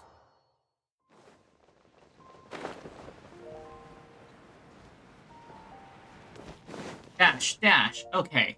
Hello, Sister Grace. How are the rehearsals going? Captain Kaeya, your bard friend has a few suggestions that are somewhat fanciful in nature. Fanciful in the sense of not worth adopting? Is that what you mean? What are your thoughts, Venti? Everyone in the choir loves to sing, but they're used to singing their favorite songs. Suddenly asking them to sing in perfect harmony like a church choir with years of experience is just too difficult. So, why ask them to adjust to the demands of those staid old church hymns when you could just create a new song for them? One that they'll be able to grasp quickly? If you want, I could help. Church choirs typically stick to traditional hymns. This is certainly an innovative idea. I mean, you could have a non-traditional hymn. You know, like those, I don't want to say it, but like those Christian rock songs that they play during Mass or whatever. What's stopping you from considering it, Sister Grace? While I don't expect a recently established amateur choir to perform on par with our own church choir, this would be a major departure from tradition. I'm just not convinced that it's appropriate. Is the Church of Favonius really such a stickler for tradition? Giving believers the chance to express themselves freely seems like it would be a very positive thing. So Venti, do you think the Animo Archon would like to hear a new melody? Of course! This was the wish of the people when New Mondstadt was first founded. Okay, well let's see what our other friend thinks. Traveler, what are your thoughts? This seems so bait. For one, I'm inclined to agree with Venti's understanding of Barbados. The audience might take some time to get used to a new song. That's perfectly natural. I'm sure the first hymns ever sung took some getting used to for the audience at the time as well. But I believe that as long as the song is an earnest expression of feeling, it will reach people's hearts sooner or later. Also, let's not forget that the greatest bard in the world is gonna help write it. Maybe it's just a generational thing, but... Oh, well, it's not a completely unreasonable idea. I suppose it can't hurt to try. Looks like we're all in favor then. So let's start preparing. Sister Grace, could we trouble you to inform the choir members? Of course.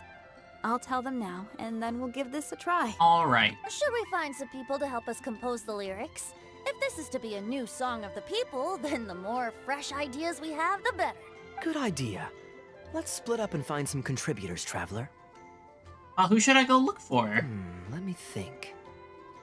Since we're composing a song, we should try and recruit at least one person who understands music. Aha, I know. Barbara? Sister Grace, how would you feel about us asking Sister Barbara to provide her input? Given that the idea is to write a song dedicated to Lord Barbados, I'm sure Sister Barbara would be very willing. Perfect. Traveler, why don't you head into the cathedral and invite Sister Barbara to join us? I'll look for another friend who's interested in helping us. Alright, this is getting a bit more interesting. Also, what's up, Venti? With this melody, it'll be much more expressive. Alright, Barbara should be in the cathedral. Do-do-do, do-do-do. Hi, Barbara. Let the wind lead. Traveler, it's been a long time since I last saw you in the cathedral. I have a rather unusual request for you. Please, don't be shy. Go right ahead. Tell Barbara about the plan to write a brand new song. Oh, I see. What an interesting idea. The hymns we know today have been passed down to us through the ages. Very few people would ever think to create a new one, but as long as we put our hearts into it and write with reverence and devotion, perhaps our new song can become part of the tradition that is passed on and bring joy to future generations. I never imagined that the bard would come up with such an amazing suggestion. I'd really love to be a part of this. Do you have time to join a lyric writing session? Sure. Let's go there together right now. Alright. Poems dedicated to the wind. Diona's here. That's very strange. What? Huh. You're here. You took your sweet time. So Kaya's helper is Diona, huh? I've seen Kaeya play Genius Invocation TCG, making up a bunch of baloney to distract his opponents. He's a trickster plain and simple. So now, I gotta check with you guys to see if what he's saying is true. I mean, it's not cheating if it's just mind games, right? Can we really write about anything we want in this song? Even the evils of Mondstadt's wine industry? And is the choir really gonna perform it publicly? So everyone on the streets will hear it? Do you think she could really write about that? I don't think anything's off limits. I thought it was a fun idea anyway. Then I want to write this. All booze hounds will be punished harshly by Lord Barbados. This is so funny because Venti's just a drunkard.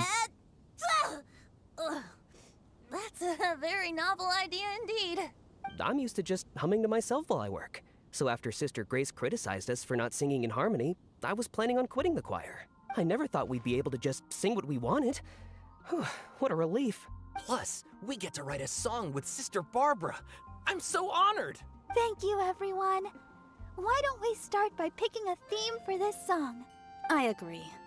Traditionally speaking, the theme should be Praise be to the gentle and loving Lord Barbados. Seems a bit stiff. I expect that Professor Venti might feel that topic is overdone and lacks originality, and that it may not be to Lord Barbados's liking. That's Kaeya for you. Got it in one. I'd suggest that everyone start by thinking of the little things in life that bring you joy. Huh. Ooh, well then can I praise the perfect fish head soup my mom cooked last night? Of course you can. I think I'd like to rejoice in the precious days spent together with family. Ooh. Let us praise Mondstadt, the city that allows us to sing freely. See? Already we have lots of wonderful ideas. Let's write them down, and then Kaeya can... And he's gone. Huh? I had a feeling he's just gonna dip. Got new mail. Oh, preview page. Will do later. Huh. Okay, everyone. Write your ideas down once you've got... I think the song should Should I write about... Food song. Home of the wind. Surely the song...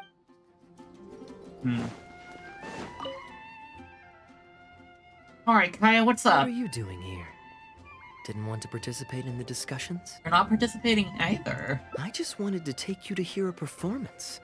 But that obviously didn't happen, thanks to the problems with the choir rehearsals. The rehearsals are now back on track, so I've done my part. If I stay here any longer, I'll probably get roped into singing with them. I'd rather it didn't come to that. My songwriting abilities are limited. Here you are, helping other people out when you're supposed to be kicking back and relaxing, or perhaps this is your way of relaxing. If doing nothing but loitering on the plaza enjoying the scenery all day is the only way to relax, then I suppose I didn't get to relax. But that would get boring after a while. To me, it's more fun to wander around, see what's happening, and insert myself into interesting situations. Besides, can you be so sure I didn't have something to gain from helping Sister Grace with her choir rehearsal dilemma these past few days? Oh, I spy 2 naughty students skipping class, and they just so happen to be the very 2 who asked me to help Sister Grace in the first place. Yep. We're ready to review and discuss everyone's lyric contributions now. Hey, why is it that you look like you're trying to run away? I still recall the teachings of Professor Venti. The Animo Archon cares not about how moving the people's songs of praise are, but rather whether or not the song comes from the heart. With so many true believers gathered together earnestly writing a song for him, I'm sure the Animo Archon is watching on and feels very satisfied. I have a feeling that Kaeya may know. That's what a song of worship is all about. So, mission accomplished. And that's the reason you've decided to leave?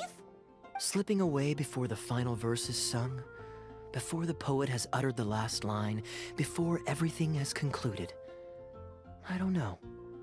Something about it just resonates with me. You're just embarrassed to sing. Oh no. You've seen right through me. Wow, that was a craftily crafted speech. I almost fell for it. But to share all this with a group of friends, only to find myself one friend short before the final verse is sung, before the poet has uttered the last line, before everything has concluded, I don't know. Something about it just irritates me. I want popcorn now. If you don't want to write a poem, then let me gift you one. Abandoned to whatever fortune the cruel waters bring, bereft of control, directionless I swing. The swift currents surge, and onward I urge, through the snow and frost that fall and winter bring.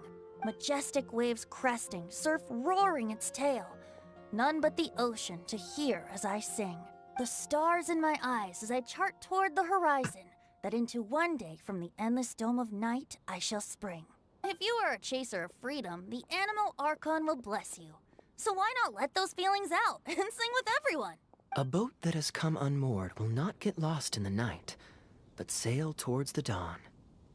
A beautiful image. I remember when these hearts used to be a big issue. Of course, you don't have to believe in it, but the winds of Mondstadt will guide every lost ship back to safe harbor.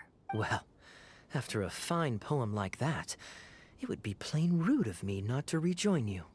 Let's head back together. You two, of all people, have to be there for the grand finale. There we go. A boat untethered.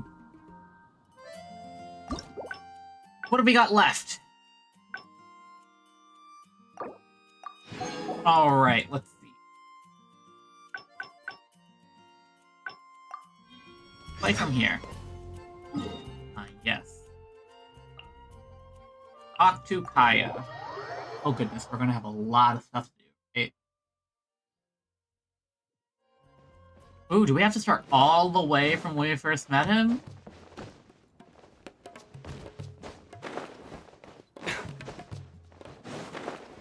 Wait, I'm low. Oh no, I think we do. I remember when I first went to Sumeru. While, huh?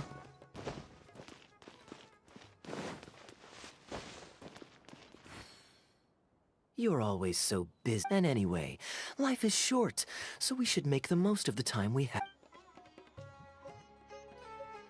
Let me take you somewhere new then. Great. Music to my ears. I'll cover the travel costs, of course. There's nothing more enjoyable than the company of a good friend. Let's call this a nice little excursion to round off my long business trip. Now, let me think where we should go. I've seen a lot of Sumeru already, so let's go for someplace new. How about Liyue? I'd be heading past there on my way back to Mondstadt anyway, so it's not out of the way. I know Liyue inside and out.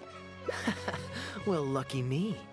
I'll hold you to that. I do have it 100%ed, along with Chasm. Oh my goodness. Frequently corresponds with the Knights of Favonius, so the address on their letterhead is one of the few places I'm familiar with. I don't have much luggage, so it won't take me long to pack. Give me a moment, and then we'll head there together.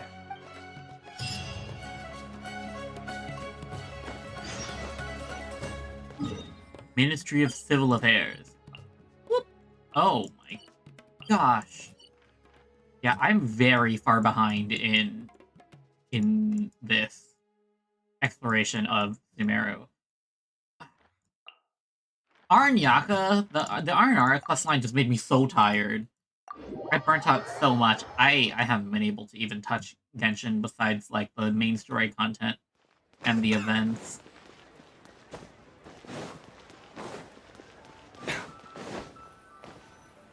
Same thing with Honkai. I've heard that there's lots to see and do in Liyue, but I'm sure you're more familiar with the place than I am, so I'll leave the itinerary to you. I have friends all over Liyue. We can score discounts galore. Excellent. Well, hopefully I'll get to know some of these friends for myself. It's such a satisfying feeling to just drop everything, go on a long trip, and see something new. Who knows who we might cross paths with? We might even end up going on an impromptu adventure. Just like how I met you in Port Ormos, and now we're here. Come on, let's see what's up ahead. Alright, let's see what's over here. Do you know this shop? It looks pretty nice from the outside. Shall we take a look? Yep, very nice. Hello. Welcome to Mingxing Jewelry. We are a long-established trader of precious stones. Is there anything in particular you're looking for? Let me see. Ah, some nice jewelry you've got here. Maybe I can grab something with a local flavor as a souvenir. What do you think, traveler? See anything that suits my style? I trust your judgment. Because from Mingxing Jewelry, you don't come cheap. Are you sure? Ah, you're interested in souvenirs. If you're struggling to decide, you might want to consider getting some jade. You can't go wrong with a nice jade pendant. They're an elegant addition to your look, whatever your age or gender. That is right. Jade is a very... It's a stone that shows up a lot in Chinese jewelry. That's one way you could say If it. you're looking for a specific design, we can make it to your specifications. It does take some time to fulfill an order, however. High-quality jade is hard to come by, so our waiting list is at least a couple of weeks. Oh, that's a pity. I'm just visiting and I won't be in town for very long. So as much as it pains me to do so, I'm afraid I'll have to leave this beautiful bijou behind. No worries at all, sir. If you're looking for something off the shelf, why not go and see Mr. Shurto at the Jade Mystery? He also deals in jade and precious stones. The guy with the uncut stone. The jade betting guy. Exactly. But on that note, let me give you a word of advice. There's no risk in purchasing a piece of jade that's already been cut. But you could lose all of your mora betting on uncut rocks. I won't say any more, as I don't want my fellow vendors to think I'm bad-mouthing them. But I think you catch my drift. It's only human nature to spend a little when you're on a trip. But don't be too hasty to part with your cash. The Ministry of Civil Affairs takes everyone's economic well-being very seriously, and they often send out the Millilith to spread public awareness of well-known scams.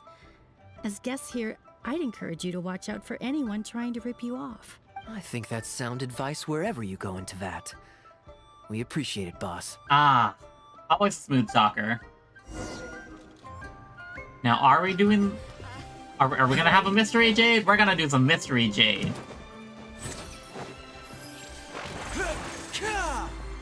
I really love that thunk sound.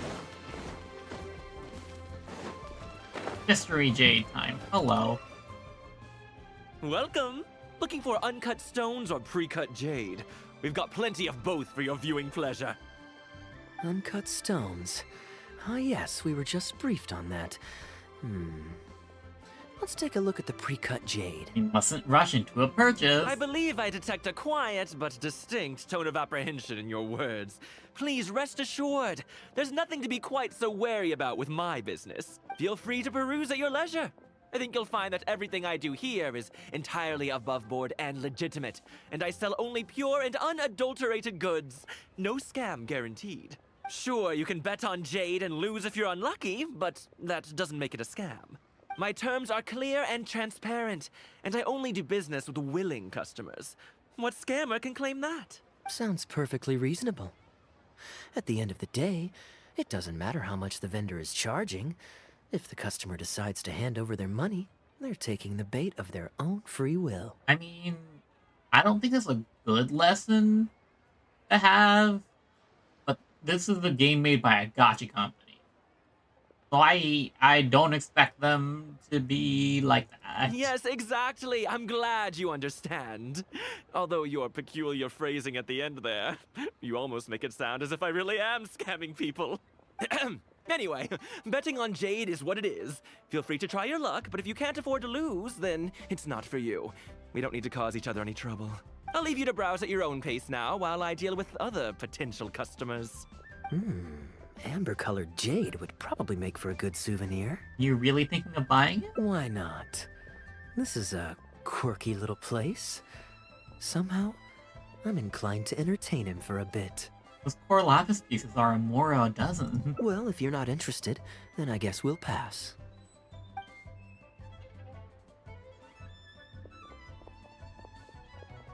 Ahoy there, Captain! Fancy seeing you back in town. Struck any gold lately? What, a poor sailor like me? You must be joking. I barely managed to make ends meet. What about you, Shurto? Still scamming people with your pile of rocks? Oh, just said the scam word. Hey, keep your voice down. Can't you see I've got customers? But more to the point, when have you ever seen a customer get scammed in my store? I mean, you want the full list, or... Hold up, is that Captain Kaeya? What, brings you to Liyue? Oh, they know each other. Oh, that's something. Oh, just taking a short trip with my friend. It's been a while. Yes, it's been a good while, hasn't it? Anywhere you'd recommend I visit while I'm here? Let me think. Wanmin Restaurant's always a pretty good bet. Chef Mao's daughter is a skilled chef, and their prices are very reasonable. Oh. My wife can't get enough of their boiled fish. You could give that a try. Now I want a Chinese fish too. Oh my goodness, I'm getting hungry again. I need to learn how to cook all these recipes I want to eat. I like too many different cuisines that use too many different ingredients. I've had mostly either Japanese food or imported Western food on my trip to Japan. No Chinese, no Indian, like no British, no Italian, nothing. Just Japanese and like fast food. And, speaking of my wife, she won't let me forget what a great help you've been to us before. So thank you, on her behalf. What's... Your wife? Ah, yes. How is she doing these days? Keeping well? Very well, thank you. Very well. Anyway, I've got something I need to do down at the South Wharf, so my apologies, Captain Kaeya, but I'd better get going. All right. See you. I was on a world tour. Ah, I finally remembered who that was. Captain Wu. He runs a transport business between Mondstadt and Liyue. He sounded a bit suspicious. I see. So you went through that whole conversation with no idea who you were talking to. Well, that explains the generic pleasantries and the general awkwardness. Old Wu's usually quite the chatterbox, so it's very unusual for him to just take off mid-conversation. How exactly do you two know each other anyway? Maybe he owes Kaeya a favor. An educated guess. Yes, you could put it like that. It's pretty straightforward, honestly. The captain was making a delivery to Mondstadt when his ship sprang a leak. He overexerted himself fixing it and keeping the cargo dry, and ended up passing out from exhaustion. I took him to Mondstadt to recover. Well, it still seems strange to me. Sure, he's hardly the most charming conversationalist, and he's also mighty stubborn, but all of us know Old Wu is an honest and kind-hearted man. His eldest was once playing on that big rock over there, when he took a tumble and injured himself. I helped to patch the kid up, and the next day, Old Wu was here to buy a couple of uncut stones. I'm just surprised he was so quick to excuse himself, that's all. Normally, he's the kind of guy who, if you run into him on the street and he owes you a favor, he'll grab you by the hand and thank you profusely until you ask him to stop. Well, stubborn, I can believe. Someone had drilled a gaping hole in his ship, and the water was coming in fast. How he managed to make it all the way to Mondstadt, not to mention with his cargo intact, I have no idea. Huh. Someone drilled a hole in his ship? Oh dear. It must have been one of the less savory captains out there trying to sabotage his business, so they can squeeze their way into the market. We're here into political intrigue when again. Competition is stiff, sometimes things get ugly. It's the way of the world, unfortunately. You know, on the plane I downloaded some stuff on Netflix. What is it? I downloaded Mr. Queen and the Disastrous Life of Psyche K. I tried watching Mr. Queen. I don't know why I keep trying to watch K-dramas. Nothing happens. The plot moves so slowly, nothing happens. I sat there for 4.5 hours trying to watch political intrigue. It was so boring. Nothing was going on. I mean, I also tried watching Boys of the Flower, but that's old, so I kind of excuse it. But, like, Mr. Queen came out, like, 2-3 years ago. I thought it was looking pretty interesting, but, like, only the cool clips get posted on TikTok, apparently. His line of work isn't easy. The poor fellow usually has to set sail before the break of dawn. He's been loitering around a lot these past few weeks, though. I thought maybe he'd come into some Mora. Competition is fierce these days, and there's not a lot of Mora to be made in shipping. So every day he stays idle is another negative in the books. I do wonder what's gotten into him. Anyway, I digress. We merchants protect our goods like our own lives, so who knows? Maybe he had some important cargo to see to. Either way, good sir, don't mind him. I have a good night. I am an upstanding member of the Knights of Favonius, after all. Just look me in the eyes. Don't you find me trustworthy? You only have one eye. Since you asked about recommendations earlier, you're here from Mondstadt, yes? Might I suggest the tea house is somewhere to rest your legs? If memory serves, they're just about to retell the tale of Bravebeard the Valiant from the top. Why not pay them a visit? Huh. Sounds interesting enough. Let's check it out.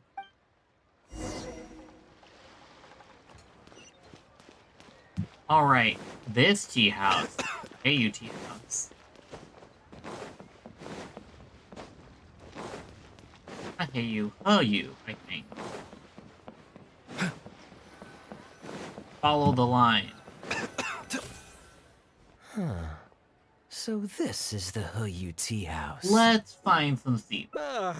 We meet again, Captain Kaeya. Oh, what are you doing What a here? coincidence. Twice in one day. Didn't you say you had something to do at the South Wharf? Oh, that didn't take me long. And I ran the whole way. Woo, weren't you just at Wanwen Bookhouse buying a book for your daughter? What's this talk about the wharf? Caught in a web of lies. Shh, just leave it be, Anjong. There's no need to embarrass him right in front of everyone else. I take it that you two aren't from around these parts. I'm a caravan guard by trade, and meeting people from all over the world is one of the main perks of the job for me. Why don't you join my table so we can get to know each other? Didn't we meet you in the other route? Oh, seems like the tea house is the place to be in Liyue. Feels like I'm back in the angel share. Did you manage to get something for your daughter just now, Captain Wu? Yes, thank you. If it weren't for you, Captain Kaeya, she might not have even made it into this world. I'm so lost, Wu. What's the story here? Your wife's originally from Mondstadt, isn't she? Did you run into Captain Kaeya when you were there on business, or when you were visiting the in-laws? The latter. So you two have met more than once? So I have saved you more than once. Oh, this is so humiliating. Anyway, back when my wife was pregnant, we were taking a trip to Mondstadt to visit her parents this one time, when we were mugged by a group of treasure hoarders near Dawn Winery. Oh, that sounds awful. Were either of you hurt? I mean, he's still here, and he's still got all his limbs, so they can't have roughed him up too bad. Oh my gosh. I'm guessing Captain Kaeya stepped in before they could do either of you any serious harm, huh? Yes, he did. Thankfully, he heard my wife crying for help and drove them away. My wife was injured and quite shaken up by the ordeal. So he took her to the winery and asked them to look after her. So what happened to you? Where did you disappear to? I was in the water. Huh? What did you jump in the water for? You know they can still get you in there, right? No, that's not... They threw me into the water and, stripped me of all my clothes. Oh, that's just embarrassing. They did what? Did they have a weird fetish or something? Stripping a sailor naked and throwing him into the water. It's not like you were going to drown. So, then what? I take it you swam to shore? The treasure hoarders always move in groups, and fighting back when you're outnumbered isn't usually an option. It's no surprise that they quickly overpowered Captain Wu. I'm just glad that everyone made it out all right at the end. Captain Kaeya, please, there's no need for you to try to save face for me like this. I already owe you so much. You don't have to do anything more. Oh, he's just really embarrassed. Yet, despite that, I somehow only ended up humiliating myself further. Oh, there's no point in me trying to save face now. They tossed me into the water to humiliate me, and to use it as leverage to get my wife to pay up. But they didn't know that I could swim. What I'd intended was to pretend to drown, then sneak back onto shore while they weren't looking, and find a way to rescue my wife. That was before Captain Kaeya appeared out of nowhere and saved the day. So then I figured I'd get out of the water, get dressed, and catch up with you. But God knows what they did with my clothes. I couldn't find them anywhere. By the time I gave up looking for them, you were most of the way to the winery. Oh, so no! I had to run after you with nary a thing on myself. Oh. Outrageous. So, what happened next? I made it to the winery, but the maids noticed me first. And they called the Lord of the Manor out to give me the beating the treasure hoarders never got around to. After my wife recovered consciousness, she had to have a long talk with the young lord to explain everything. He then escorted us both safely to Stonegate. Oh, whoa. Damn. I'm sorry. Damn. But... oh my god, I would disappear off the face of the earth. Ugh, good luck living that one down. Trust me, I know. My wife never lets me forget. I'm sorry, Captain. I wasn't intending to share that story. It's fine. It's my own fault for thinking I could sweep it under the carpet and forget about it. I don't know if I can ever repay you for all you've done. That's why I get so embarrassed every time I run into you. Still, it won't stop me from trying. You and your friend are here to catch the storyteller, right? The tea's on me. It's the least I can do. I feel so bad for this guy. In fact, they do serve some food here, too, but it's not the best. Okay, let me run and get some fruit to share. I'll be right back. Alright, chat with everyone. Kaeya, what's up? He really didn't have to share all the details of that story. But since he didn't seem to mind, I wasn't about to stop him. Did you avoid bringing up the whole story on purpose? I did actually forget it first. But once he brought up his daughter, the memory of his naked escapades came flooding back. D-Luke thought some pervert was harassing the maids. He charged straight out the door, great sword in hand and raring to go. I haven't seen him so angry in a long time. So many people owe me favors nowadays. It's hard to keep track of them all. I really should go check my favors ledger once I'm back and refresh my memory. You have a favors ledger? Hey, you didn't think I was being serious, did you? Do I really strike you as the kind of person to keep track of favors in a notebook? No. Unless you thought it was funny. But it would be kind of funny. I just helped the guy out on a couple of occasions because I happened to be in the right place at the right time. I have no intention of asking him to do anything for me in return. At least, not so far.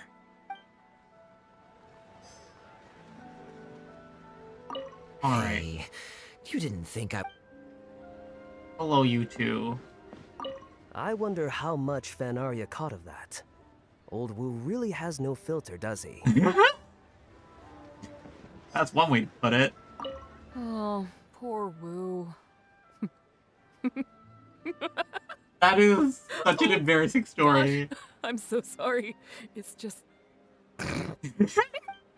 I know, right? I'm back with fruit. Please help yourselves, everyone. My treat. Thank you. Oh, don't mention it. It's just a few fruits, nothing extravagant. Once my new pharmaceutical business takes off and I have Mora to spare, I'll get you a proper thank you gift and send it to the Knights of Favonius. Pharmaceutical business.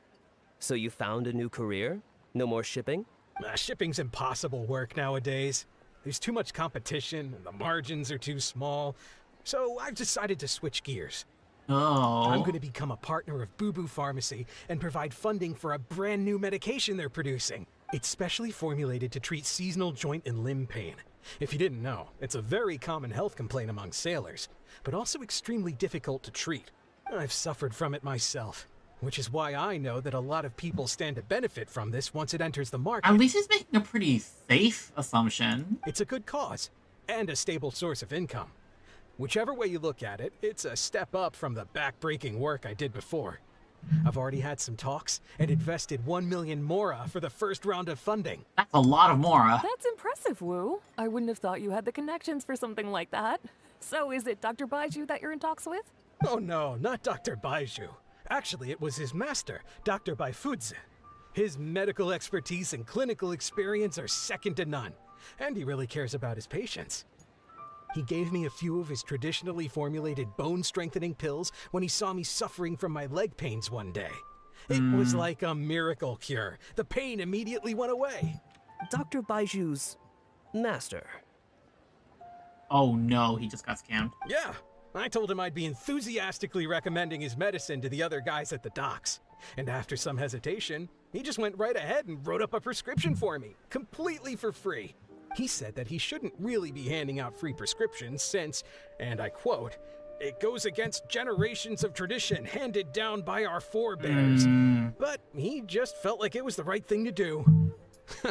What a great guy. But I got chatting with Dr. Baiju recently when the Secure Transport Agency did a delivery for Boo Boo Pharmacy. He told me that his master has already passed away. Huh? Why would he say something like that? I mean, the guy's old, but he's still in great health. It means you're getting scammed, Wu. Captain Wu, where did you meet this old master? Just out on the street? I know that sounds dubious, but this is an educated and respectable gentleman we're talking about. There's no faking that. Hold on a second. I just remembered something. My nephew-in-law met a medicine seller not too long ago, too.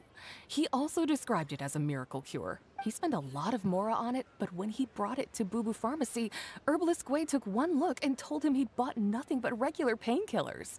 Huh. This Bai Fuzi you met, did he by any chance have a goatee and salt and pepper hair? He did. Yep, you got scammed. If I may, Captain Wu, there's a lot of mora involved here. It seems like it would be worth asking this Dr. Baiju about his master, just to set the record straight. You could show him the medicine as well. Clearly there's some misunderstanding here. You're right, Captain Kaeya. A quick trip to Boo Boo Pharmacy and I can get Dr. Baiju to clear all of this up. I'm sure it's all... I mean, hopefully it's all fine. Oh my goodness. He left in a hurry. He must be stressed out of his mind right now. I know Dr. Baiju. Maybe I should go and help. Hey, let him deal with this, okay? No point in you stressing yourself out, too. Fraud or not, it's up to Captain Wu to figure out exactly who he's gotten himself involved with. I'm no Dark Knight hero, or a martial arts hero for that matter, and neither are you. Wait, or are you? Now that I think about it, I can see you having a secret double life as a martial arts hero. That'd be really funny, actually. You certainly have the personality for it. Either way, Liyue has its own rules and regulations. Best to let the Ministry of Civil Affairs deal with this in the proper manner. If a couple of outlanders like us get involved, we might just end up muddying the waters, even with the best of intentions.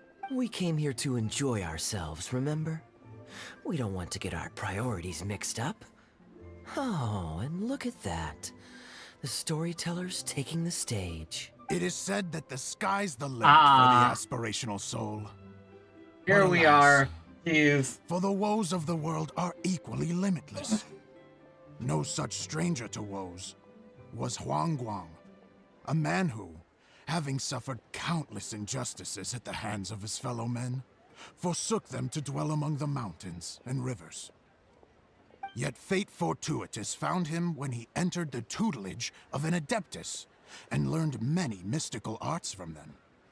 Per his master's wishes, he then returned once more to the human world, only this time with a sworn duty to cleanse the land of demons and to see justice done wherever he might tread. Yes, until Bravebeard the Valiant. Is that all? Huh. I was hoping to hear the rest of the story. You like the storyteller? It was all right. I suppose the hero always has to sacrifice himself to save others, and it does make for some good storytelling, but it leaves you wondering how he really feels about the whole thing. Did he ever have second thoughts? Only he can know, I suppose. Oh, I see the show is over. Did you find Baiju? Yeah, I saw Dr. Baiju. Looks like it was a scam after all. Then what are you waiting for? Don't just stand there. You need to report this to the Ministry of Civil Affairs right away. Hold on. Let's not lose our cool. Get your story straight first, so you can give them a clear and detailed account of events in the order that they occurred. And one more thing. Do you still have a way to contact this guy? Well, I'd arranged to meet him at the Yunsheng Tea House once I've withdrawn the next sum of mora, so I suppose he'll still be waiting on that. Okay, so you've got another meeting lined up. I've got no one to blame but myself for this. I can't believe I was so gullible. I guess the world isn't made for naive simpletons like me. Don't say that. It's not your fault. Good nature is nothing to be ashamed of. The way you abuse your trust is despicable. Yeah. Young man, you're a good person, and I'm touched by your words of comfort. Still, it's up to me to find a way to get my mora back. The consequences are mine alone to bear. At my age, I'm sure I should be comforting the young with words of wisdom rather than the other way around. What does that say about how I've spent my life? What is it, Kai? Got a solution? It's obvious, isn't it? He needs to report the case to the Ministry of Civil Affairs. Must be more that... There must be more we can do. Come with me.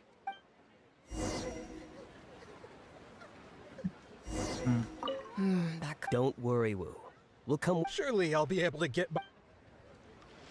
Hopefully it all works out. Alright, Kaeya, what do we got? I am quite curious. How does our chivalrous martial arts hero intend to come to Captain Wu's rescue here? There are countless victims of injustice in the world. We can't try to help each and every one of them, can we?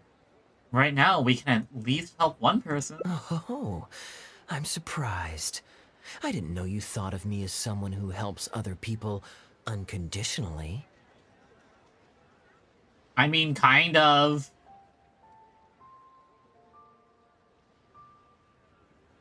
You are a very contradicting person, Kaeya. I'm genuinely flattered.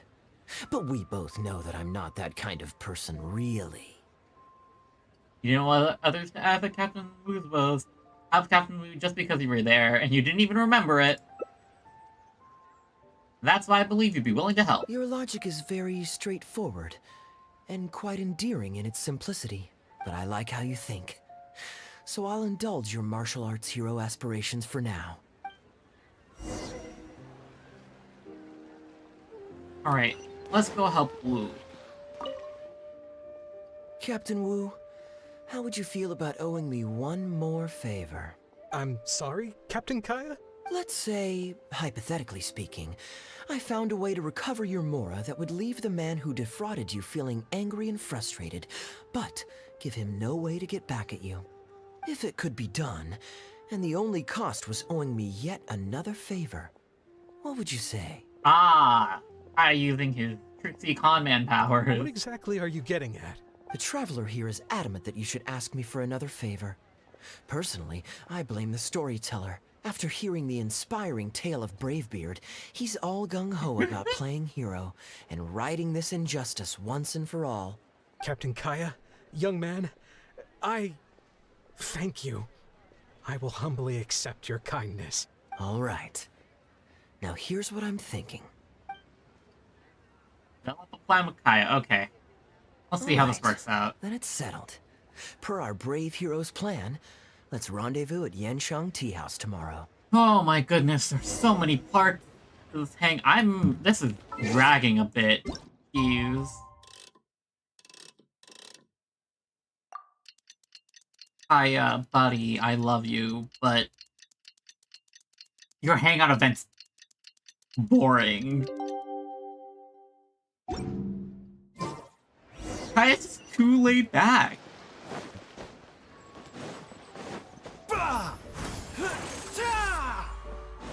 That sound effect's so good. Ah, you're here. Good. I'll head upstairs first, and you join me in a bit. You've got nothing to worry about. As long as this lucky coin's in my hands, it'll do as it's told. Before I toss the coin, I'll get our guy to bet heads or tails. Then it's your turn to bet. Now remember, if I touch my chin, you bet heads. If I touch my forehead, you go for tails. Chin is head, forehead is tail. Chin is head, okay.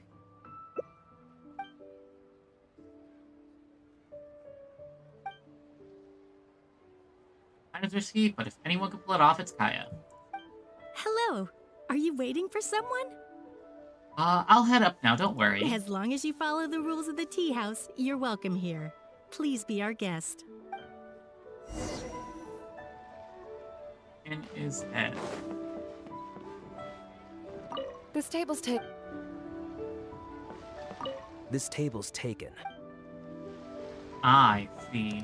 I know all I have to do is wait here. Ah. From the way you describe it, Liyue does sound like an attractive place to settle. Perhaps I might have to make the move here after all. All that awaits me back in Mondstadt is a horde of insufferable sycophants. Truly tedious. The reason I left home in the first place was because I was reluctant to simply live off of my inheritance. Oh, he's pushing it. I understand. For one as ambitious as yourself, Mr. Rich, living off of the family fortune must feel like the dullest existence in the world. Oh, hello. What are you doing? It's common courtesy to introduce yourself. Can't you see we got here first? The other tables were all taken. This is the only place left. They're running out of tables, huh? Looks like this location's getting too small for them. Very well, I'll make an exception for you this one time. Let's hope the tea, at least, won't disappoint me. Turn his head. So, my Okay. friend, what's your name? I discussed titles in advance. An aspiring foreign disciple of the Guhua clan. Here's the tea that you ordered. Please enjoy. Ugh, this tea is... never mind. Does that count as heads? That's chin. Mr. Bai, this has been a most pleasant and insightful conversation. I consider it good fortune that I encountered such a refined gentleman as yourself so far from home. Please allow me to pay for the tea. Yes, good fortune indeed. In that case, I must thank you for your generosity. You there. I'll get yours too. Thanks. Far from home? Oh, you can't tell? Oh, we're all My family's acting. lived in Mondstadt for generations. I got bored sitting around at home and decided to set off on a journey to expand my horizons. The sights of Liyue Harbor are rather spectacular. I've half a mind to buy a waterfront property here so I can come vacationing every year. That would be quite nice. If the family would spare me a little loose change, I could even invest in an antique shop or two so I have something to do during the day. Waterfront properties are so expensive. And? The point of life is to enjoy yourself. If something makes me happy, it's worth every mora. Mr. Rich, just to clarify, that's quite a large sum of mora as far as the common man is concerned. It's understandable that our friend over here feels out of his league. The name's Albert. Surname Rich. But only the Albert servants in the house Rich. address me as Mr. Rich. Now that we're so well acquainted, Mr. Bai, Oh please my just God. call me Albert. Mr. Albert Rich. Albert does have a nice ring to it. It is my honor to become friends with someone of your caliber. You flatter me. What say you to acting as my guide during my time in Liyue? I'll pay you handsomely, of course. Naturally, board and lodging would be included. And I could pay you in the region of 50,000 mora per day? No need, my good friend. I shan't be so vulgar as to take your mora. We're both men Oh of my character. gosh. The pleasure of your ongoing Please stop talking. acquaintance shall be ample reward in itself. To join a noble gentleman on his travels is a rare opportunity. Please, let me draft up an exact itinerary. I'll make sure to give you the experience of a lifetime. You there. You're welcome to join us if you want. Which clan did you say you were with? Not the Hoo-Ha clan. Hoo-Ha clan or something? It's the Guhua clan. Guhua, huh? Strange choice of name. Gotta say, I've been in Liyue for a while now. This is the first I'm hearing of them. I guess they're one of these obscure ones who keep to themselves. Yes, well, there are many martial arts clans and factions in Liyue. It's only natural that you haven't become acquainted with all of them. Ha, fair enough. Still, weird name. Where's the Bet they plan? have some even weirder practices. This is... Where's the plan? This is also chin, so head. Seriously though, what kind of skills do you guys train anyway? It's all for show, right? I saw some people performing a few tricks down at the wharf. Is it that kind of thing? The Guhua clan is devoted to the teaching of martial arts. If you're preparing the Guhua clan to street performers, you have nothing to talk about. Take my leave now. I'll get my own check as I well. already told the server to put it on my tab. Don't bother getting her to split the bill. It'll only complicate things. I was merely passing by your generosity visa. Better served elsewhere. Young man, there's no need to take things so seriously. Why don't you loosen up and enjoy the free drink? Are you trying to make a point by throwing my generosity back in my face? All right then. What if I say your bill is mine and don't let you pay? Wanna fight? Please, my friends, let's not get so worked up. Yinchang Tea House is no venue for a duel. we'll all get escorted right out the door. You young people have hot tempers, I understand. Ah, here it is. But there's no need to come to blows over a few words taken to heart when there are far more diplomatic ways to resolve the dispute. Okay, then how about we settle this with a coin toss? I'll foot my own bill if I win. Did I hear that right? So you'll only pay for yourself if you win, but I'll get the check for the three of us if you lose. It's not that I care about the Mora.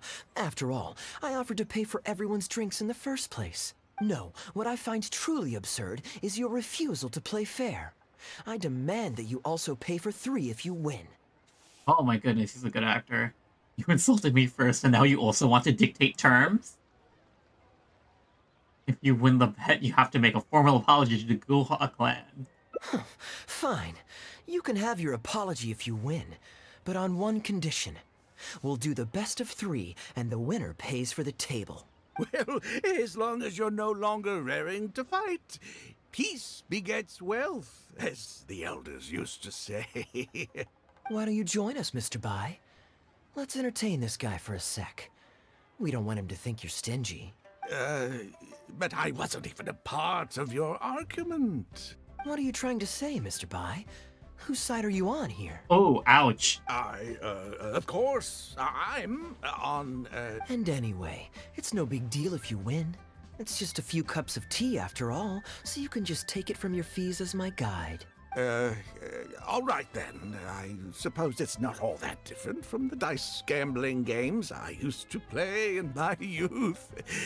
If it's just for a few drinks, you can count me in.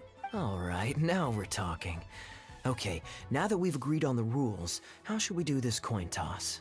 After all, a Mora coin looks the same on both sides. Easy, we can just borrow a pen from the counter to mark one side. Well, that should be simple enough. Here, I'll take this coin and ask the counter to draw a line on one side. You two can wait for me. Alright. Young man, Chin I is can head. see that you haven't spent Forehead many years in the is real tails. world. You take everything far too personally. I, too, only met this Mondstadt millionaire by complete chance today, but we're getting along just fine. I actually came here to meet with a business partner to count the cash from 2 recent investments when this gentleman struck up a conversation with me. In the real world, you've got to keep up appearances. There's no need to offend the rich. After all, if you keep them happy, you can probably make some more off of them, too. Okay, jeez. You young people are much too impulsive. It pays to keep a level head. Just so we're clear, let's say the marked side is heads, and the unmarked side is tails. Everyone has to pick a side before the coin toss. Oh, and no takebacks. Alright, sure. We should also take turns tossing the coin. Sounds fair to me. Why don't you do the first Friggin' toss, Albert. All right, then, I'll start us off. Here we... Oh, wait. I nearly forgot to collect everyone's bets. Mr. Bai, heads or tails? I suppose the choice is arbitrary since it's a 50-50 chance. I'll go with tails. Let me think. I'll also go with tails. What about you, heads or tails? I will go heads as Chin.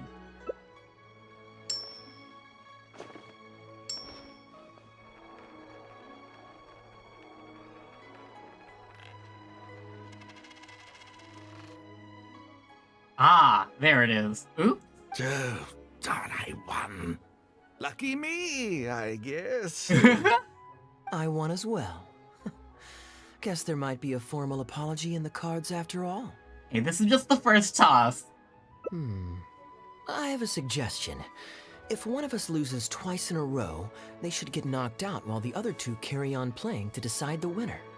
Otherwise, with 3 of us playing, it'll start to get difficult to keep track of who's won the most times. I flipped the coin last time, so why don't you go next? I don't want you blaming my coin-tossing skills if you guess wrong this turn. Here, Now just wait a second, my dear friends. Please let me do the second toss. All right. Oh? Anxious to take your turn, Mr. Bai? You are both young, and I've already seen your short tempers for myself. If Albert loses this round and this young man wins, you'll be tied. And before you know it, you'll be at each other's throats again. Part of the plan. What should we do? Well, that's not my only consideration, either. You two may be too young to know this, but I've been around the block a few times. What's to say this isn't a trick coin, In dice games, people use all sorts of methods to rig the game. Some even fit the dice with mechanisms that give them whichever result they want. If Albert wins the next round and you, young man, lose for the second time in a row, then the third round will just be a tiebreaker between him and me, and you won't get your apology to the Guhua clan. If that happens, only for you to then find out that the coin was rigged all along, you're sure to accuse me of working with Albert to scam you. Oh my while goodness. mocking Yes, the yes, Guhua yes. clan. I understand. I can only imagine the kind of vengeful warpath that would put you on. A purely hypothetical scenario, of course, but one that I'm bringing up now to avoid any misunderstanding further down the road. Go on, give me the coin. I'll show you how to check if it's been rigged. Why is Kaeya still smiling? Very diligent of you indeed, Mr. Bai. Looks like I chose the right person to be my guide. Here, take it. A rigged coin will always be a little heavier than a normal coin, you see. Yeah, this one seems perfectly normal to me, however. But don't take it from me. Why don't you test it for yourself? Heaviness is below me. I trust your judgment. Oh, jeez. What's your bet this time, Mr. Bai? I'll stick with tails. Tails, huh?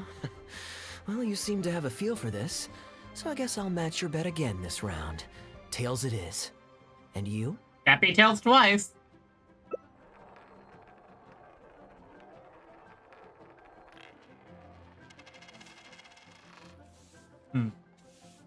Huh? Oh. Well, my luck's still just about holding out. The three of us are now tied, so no one drops out. Certainly better than Albert and I going head-to-head in the final round. All right, my turn. Well, here you go. What'll it be, Mr. Bai? It's a tough decision this time. That's what makes it fun, isn't it? Anyway, there's no need to stress. What's the cost of a few cups of tea compared to 50,000 I'll be paying you every day? You make a good point. All right, I'll take heads. Okay, and now it's my turn to guess. Not that the outcome matters either way to me. I won't even notice the more is gone. Whatever, I'll take tails. Also tails, then. Because that's forehead.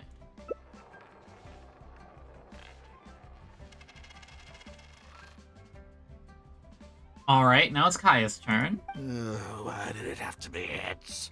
This whole thing started because you two got into a spat. And now I'm the one that has to foot the bill. Oh, gosh.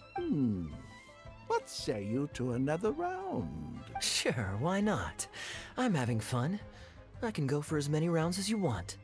You guys have fun. I'm out. What a miserly person. Do as you please. The two of us can play. But Albert, all the fun of gambling is in the stakes involved. There it is. Throwing a little loose change into the pot. Oh, come on now. No need to walk on eggshells here. Let's keep it simple, shall we? If you guess right, I pick up the tab. But if you guess wrong, I'm afraid it's still on you. Sure. That's exactly what I was thinking. Well, here's the coin. You can toss first. I'll take heads. I'll choose... Wouldn't it defeat the whole purpose of betting if you guessed the same as me? This is a two-person game now. Surely one of us has to guess heads and the other tails. All right. It all comes down to luck, after all. I'll take tails. Okay, let's see. Huh. Ooh, looks like Rex Lapis has smiled upon me today after all. Thank you for the tea, Albert. You're on a lucky streak today. Bet you wish you'd raise a stake now, huh? Look at you getting so giddy over some chump change. It's like you've never gambled with real money before, my old man. That's a real rush, I'm telling you. This is nothing by Sounds like an comparison. addict, Jesus. In fact, I'm starting to get a little bored. Well, in that case, would you care for another game? Sure. Let's up the stakes a little this time. Shall we say 50,000? Ah. Oh, maybe that's a little on the high side. What, 50,000? But that's just a single day's guide pay for you. Oh. All right. I'll bet tails. Great, then I'll bet heads. No takebacks. Oh my goodness, this is going on for a while. Head. Alright. Oh, how unfortunate. I shouldn't have gotten greedy. After all, in the long run, gambling is always a losing game. 50,000 more. My goodness. Okay. Albert, I'm terribly sorry, but as it happens, I forgot to bring my coin purse with me today. Could you perhaps take this 50,000 out of my guide fees? Call it an advance payment. That would make us even. Advance payment? Sorry, I'm afraid that's not my style. Oh, there it is. It'll have to be cash. This day, just getting better and better. Well, so be it. 50,000. Let me see what cash I have on me. Mr. Bai takes about... Just 50,000? That's not what we agreed on. Huh? What are you talking about? I think you'll find that our bet was for 50,000. No, it wasn't. The amount was 1 million. 1 million? Are you insane? Come on now, Albert. Be serious. $1 million here and $1 million there might be all fun and games to you rich types, but to ordinary folk like myself, this is no laughing matter. I'm being perfectly serious. I know what I said, and what I said was 1 million mora. You're lying through your teeth. Hey, young man, you tell him. Did you hear him say 1 million at any point during our bet? Oh, damn, we just went full on gaslighting. Okay, yeah, he said 1 million. What the? I'm not deaf, you know. I swear I heard 50,000. Wait. Oh, I see. You two are in this together. How could we possibly? I never met either of you before today, and out of nowhere you suddenly roped me into betting over a coin toss, and now you're accusing me of owing you 1 million mora. Huh? Do you have any idea who you're trying to cheat? I know all the tricks in the book, but I can't believe a couple of beginners like you managed to get this far. Well, don't you try to celebrate just yet. You amateurs have a lot to learn about the art of the con.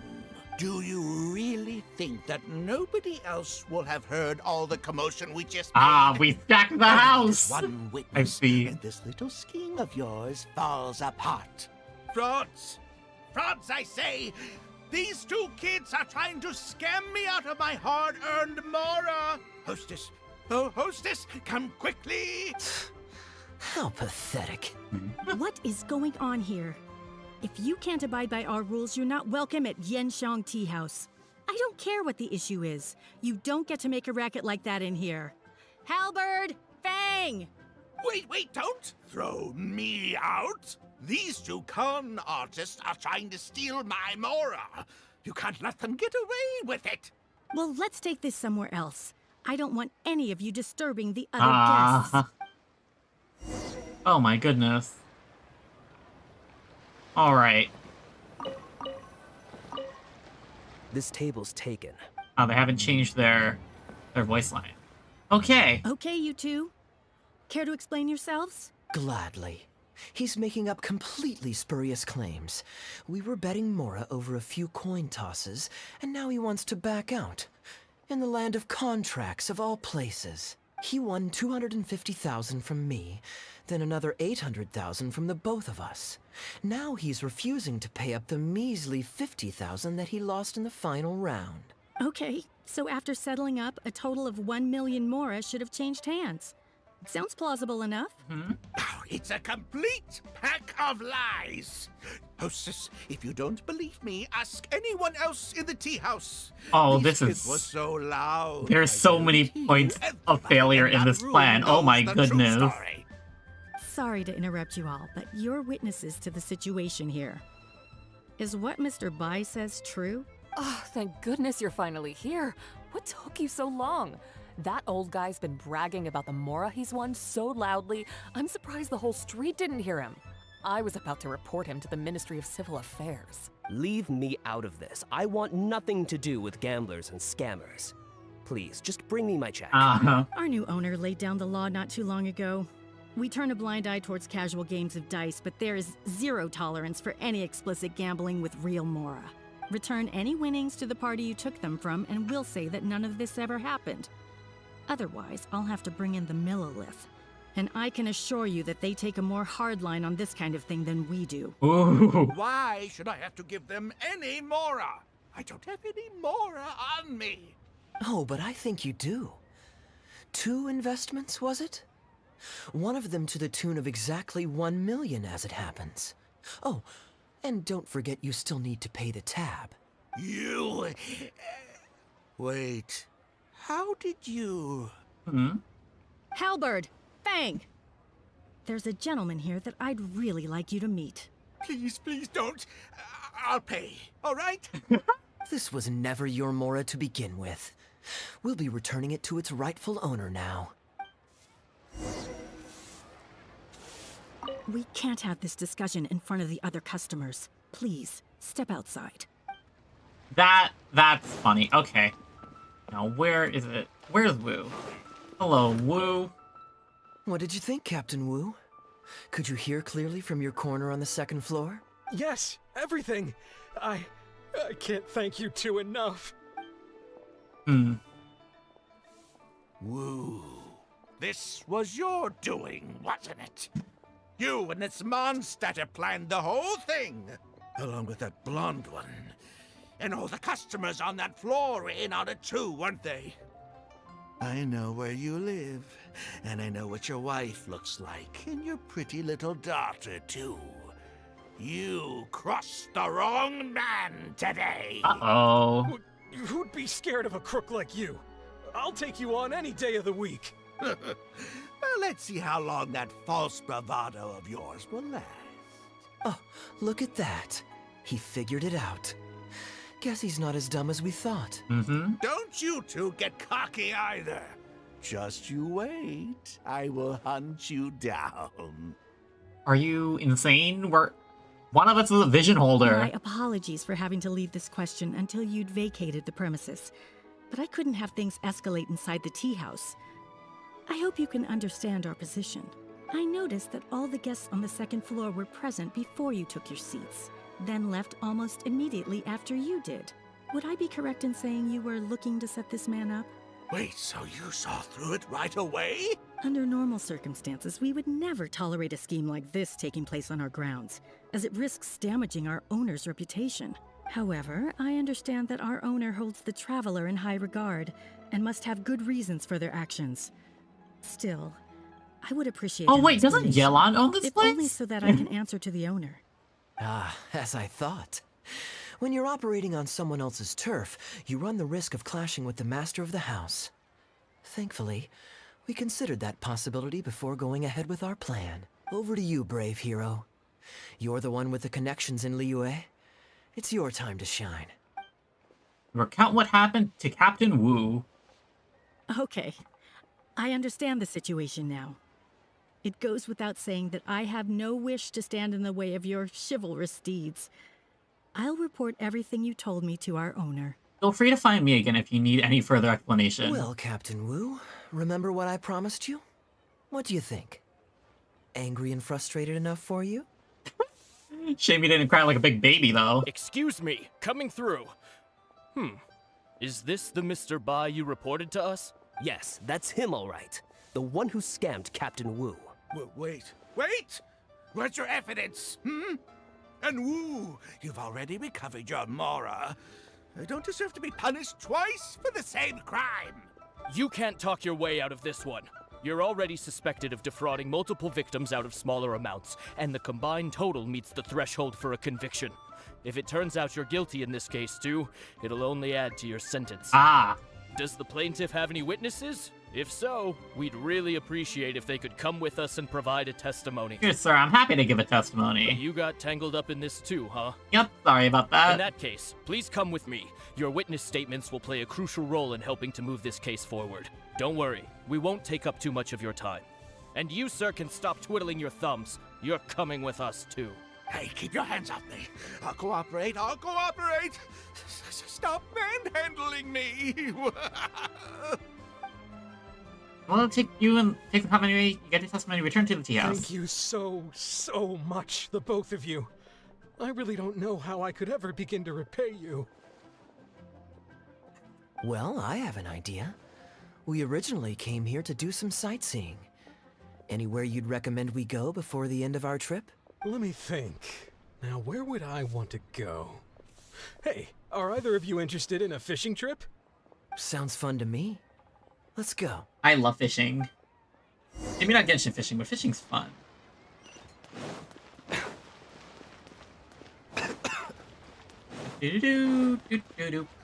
Boop. That's a bit more interesting. I like Wu. An earnest guy that gets really embarrassed.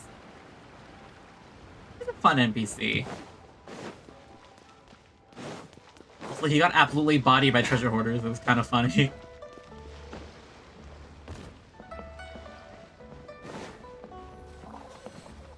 Alright. Well, this was certainly an eventful end to my trip. It wouldn't have been possible without you. Or my lucky coin, of course. I'm just glad that nothing went wrong when I tossed the coin. Wouldn't be much of a lucky coin if it had. Besides, I already taught you how to become attuned to it.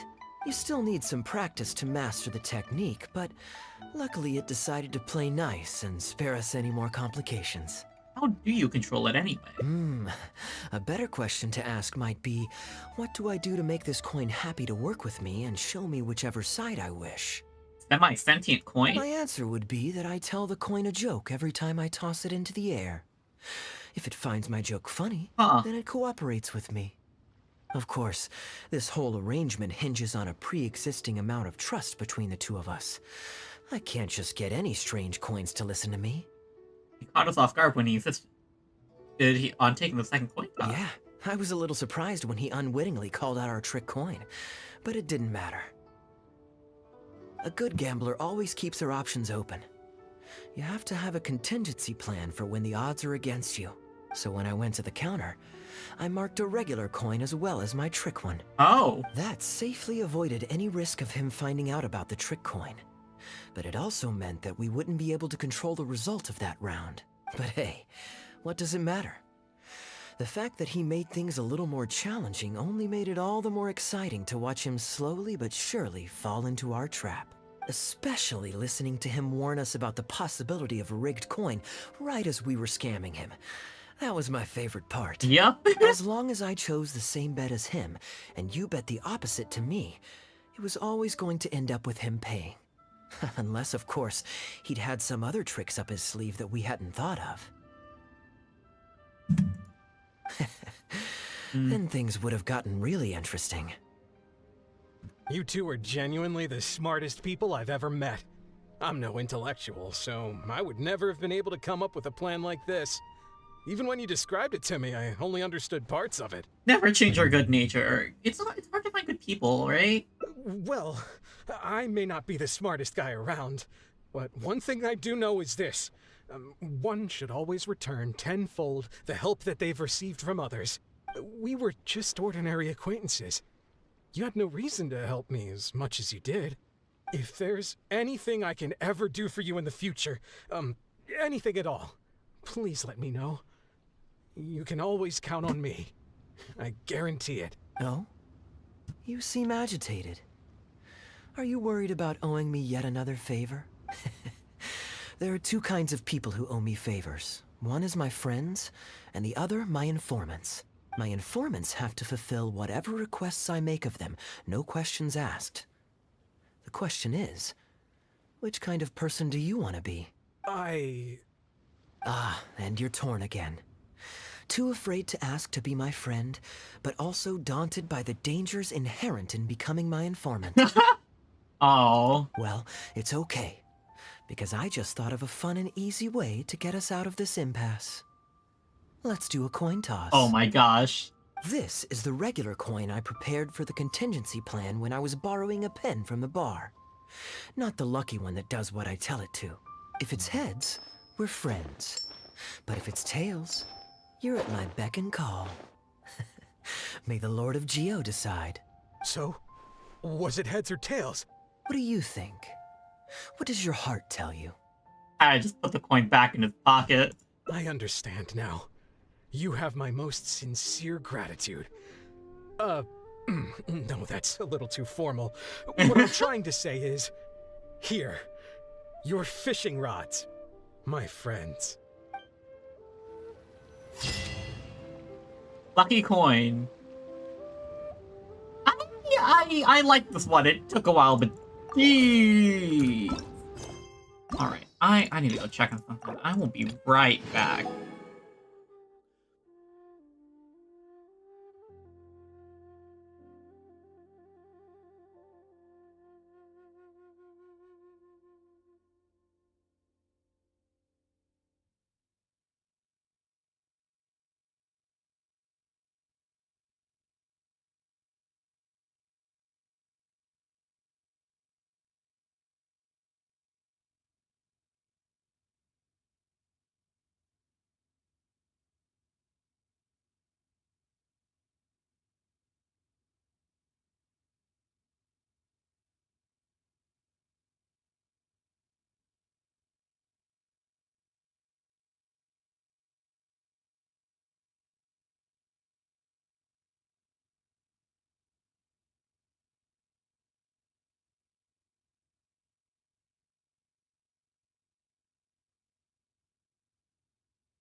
Alright, I have returned.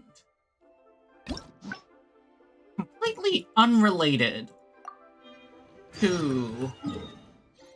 Completely unrelated to that break I just took. And what I had to check on.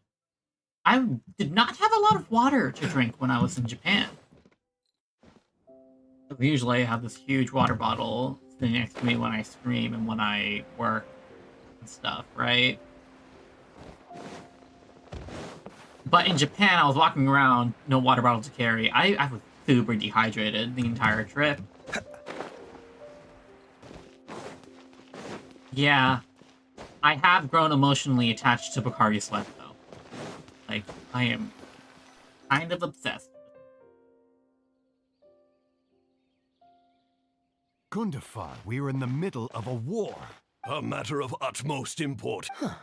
Outdoor theater. Looks fun. It does look fun. You want to stop and see the show? Actually, yes. I saw some guards do a musical performance when I was traveling with their caravan in Sumeru. They were desert dwellers. So are these actors. And I think I actually recognize one of them. We're going to go see a play? Come on, let's go watch.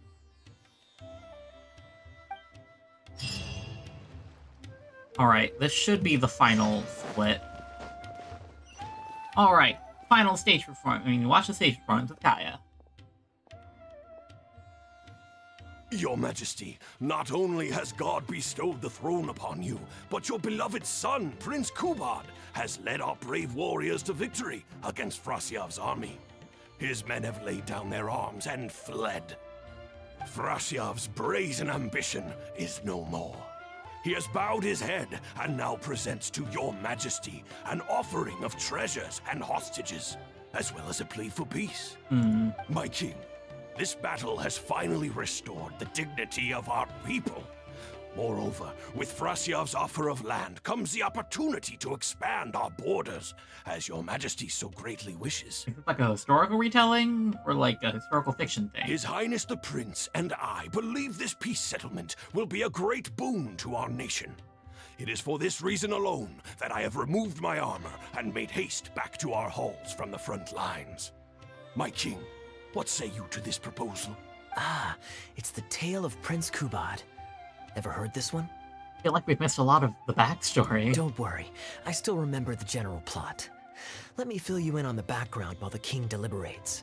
The main characters are the brilliant Prince Kubad and his war-hungry father, King Kabus. The one talking to the king right now is Gundafar, the prince's tutor.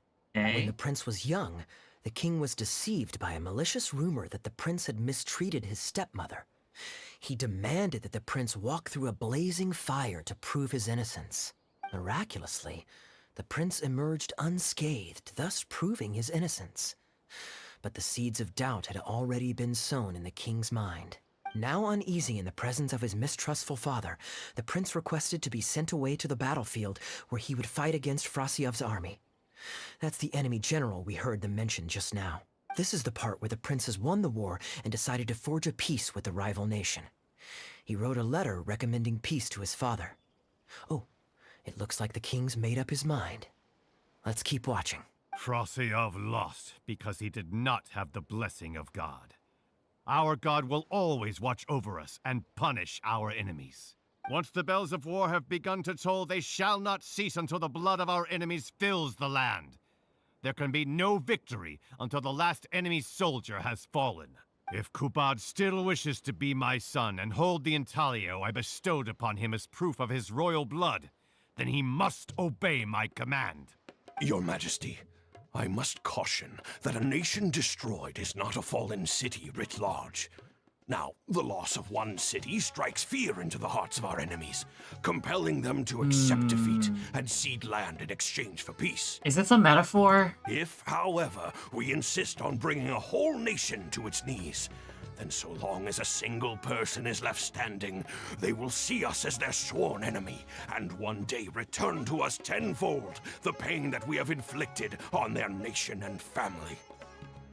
Ooh, is it a metaphor for Conria? My king, a people is to their nation as wild grass to the open prairie. Though we burn down the whole field and spare not one blade of grass, roots continue to grow unseen beneath the surface. Come the spring, it is all but inevitable that fresh green shoots will rise up from the ashes. Cease, Gundafar. Your mind grows dull in your old age, filled with naive delusions. We shall have no more need of you on the battlefield. As for my son Kubad, I will summon him back to the capital, so he may be tried by a court-martial. What are you saying, my noble king? Why must you mistrust your own flesh and blood and sink ever deeper into the blight of hatred? When he was falsely accused, you once doubted his honor and made him walk through a raging fire. Did he not prove himself worthy by emerging unharmed from the flames? Now you would turn me away when I seek only to provide the wisdom of counsel. What is the justification for this? The justification is that my word, not yours, is the law of the land. Cease and be gone, Gundafar, so you may spend the rest of your days with your wife.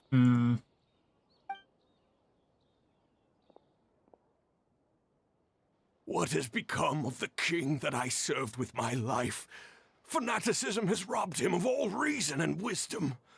Peace is surely the most favorable path for our nation, yet he refuses to accept it. I must think of a way to seize control of the army back from the hands of my wayward son, that they might continue the fight to the end. Perhaps the first task should be this.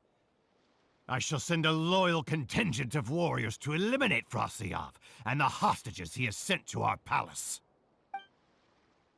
Brilliant acting, Darbil. Oh. I saw you approaching us in the middle of the scene. I was worried that my performance would be subpar and you'd think I was just making a fool of myself. Oh, look at that. Not at all. Far from it. Actually, let me introduce you. This is Darbil, the actor for King Caboose. When we first got to know each other, he was still a guard for one of the merchant caravans. Seems like he's now made the switch to full-time acting. Hello to you. Nice to meet you. Any friend of Kaeya's is a friend of mine. To be perfectly honest, I wasn't making all that much as a mercenary. It felt right to me to get away from the danger and live a more stable life. I was already pretty good at telling stories, so I just recruited a few friends and started performing shows all over the country. Full disclosure, we had to put this little stage together using whatever wood and cloth we could borrow. It's really low budget. Costumes seem pretty high budget, though. Anyway, we're all good enough at acting to get through the motions, but none of us are any good at coming up with a script. Everything we tried to write just sounded off somehow. So I got a student from the academia to adapt an old story I knew to make it more appealing to our audience. What do you think? Passable? He was pretty good. I could tell that you've had someone tighten up the lines. They turned out very nicely. Ah, that's good. Well, as you can see, even now, we still don't have much of an audience. Don't suppose you'd be interested to see the rest of the show? Sure, why not? I don't have anything pressing lined up. And I don't think the Traveler does either. Doesn't seem like it. Looks like we're going to be helping out this new acting troupe move up in the world. Tickets for 2, please. How much would that be? There's no need for tickets. You could just get some food from Jafar Tavern. We've worked out an arrangement with them. We've actually found a sponsor for this performance, too. He's not too happy about the poor turnout, though. I doubt we'll be able to keep him for the next performance. A real pity. But what can you do, huh? Darbil Asgar still hasn't shown up for the next scene. We should get his costume and sword out so they'll be ready to go the moment he gets here. My apologies. I have to get ready for the upcoming scene. I'll see you from the stage. Alright, order food. Let's get some food from here. Okay. Would you two like to order some food? What can I get you? If you're looking for recommendations, today's special is the tandoori roast chicken. I just want a lot of chicken now, jeez. Bear with us a moment. We're just going to take a look at the menu. How did you become friends with Darbil? I was at Port Ormos discussing some business opportunities, and some crook was trying to pull a fast one on me. Darbil took pity on me and politely asked him to make himself scarce. He's a good guy. A decent storyteller, too. Quite an interesting character.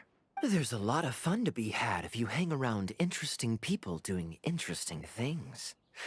Especially if you're in the company of an interesting friend. Kaeya just seems like someone who can just talk to anyone, you know? That's my secret formula for staying in a good mood.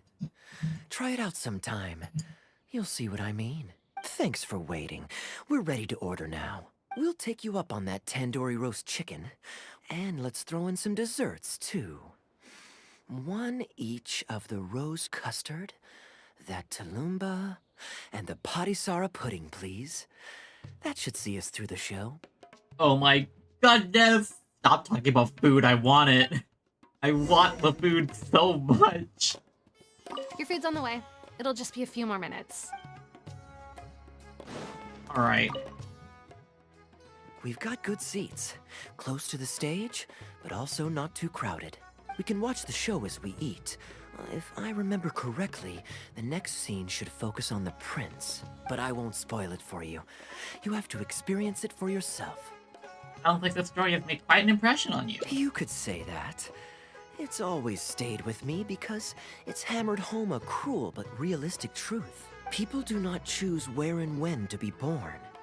Yet the circumstances of their birth define the choices that they will have for the rest of their life. This really does seem like a metaphor for Conria, and probably Kaeya too. Here you are. The check's on the table, too. Just call me over when you're ready to settle up. No need. I'll pay up front. Here. Keep the change. Thank you, sir. Oh, but this is too generous. Call it a token of my gratitude for the excellent service. The food all smells wonderful, too. So please pass my compliments to the chef. Thank you so much, sir. Let's dig in, traveler.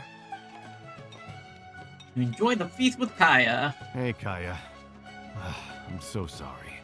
but the actor who plays the prince has run into some difficulties and won't be able to make it. We can't do the rest of the show without him, so I'm really, really sorry, but we'll have to call the show right here. Too bad that we won't see the end of the story.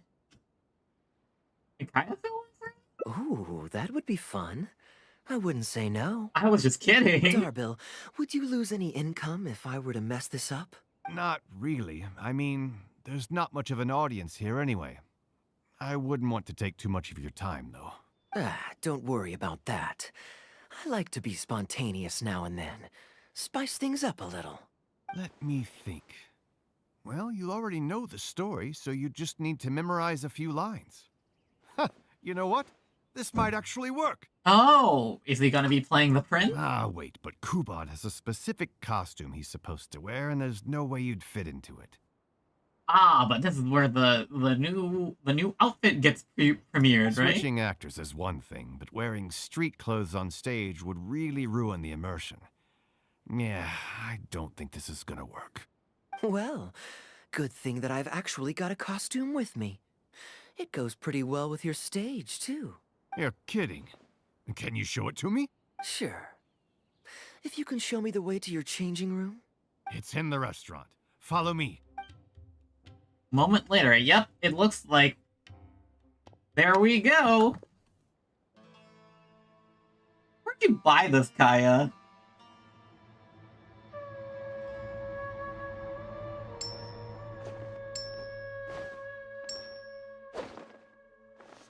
Where did you get this outfit? Gotta say, I think I actually look pretty dapper in this.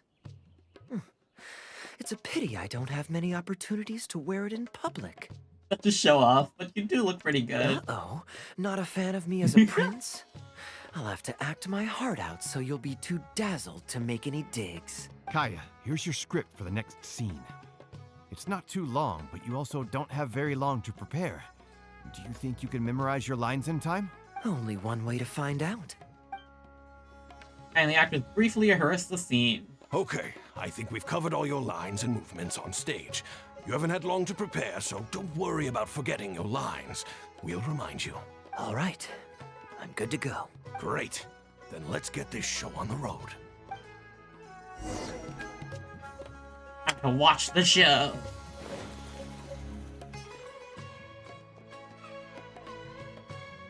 Kaeya as an actor, that's infuriating. General Kubad, son of Kabus, the fate of this battle is clear. I beg you, please spare my few remaining men.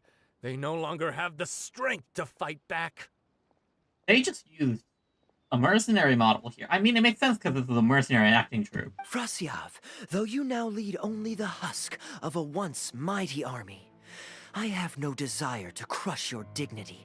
Even your most savage warriors have no desire to see further bloodshed, and none among your ranks have opposed these peace talks.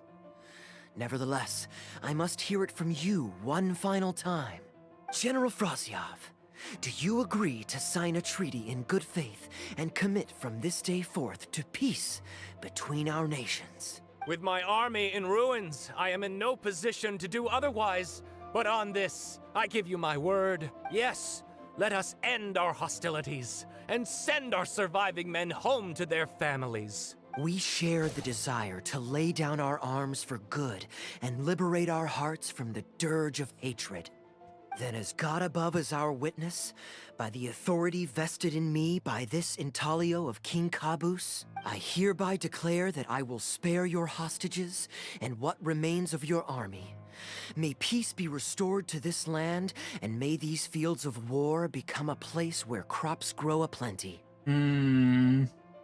My tutor, Gundafar, has already made haste to my father, the king, with the recommendation of a truce. It is my sincere hope that he will see that peace as a path to prosperity and grant me his blessing. Prince Kubad, your name is renowned throughout your land and ours.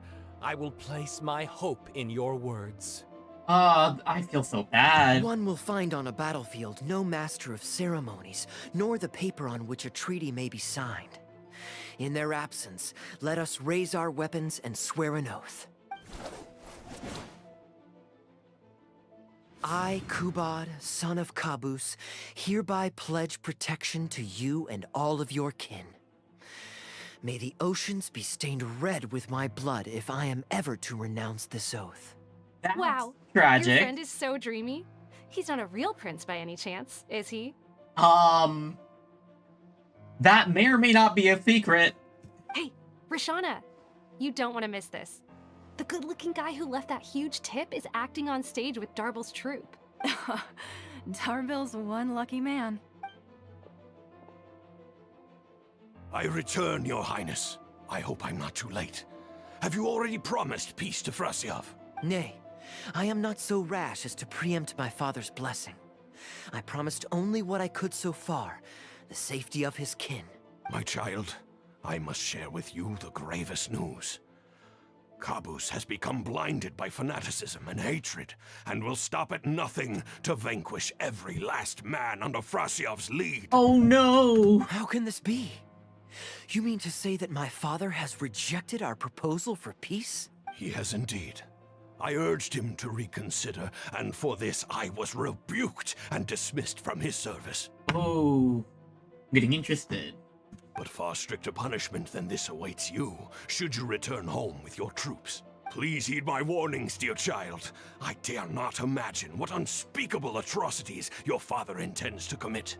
Nay, the truce must stand. I cannot renounce my oath.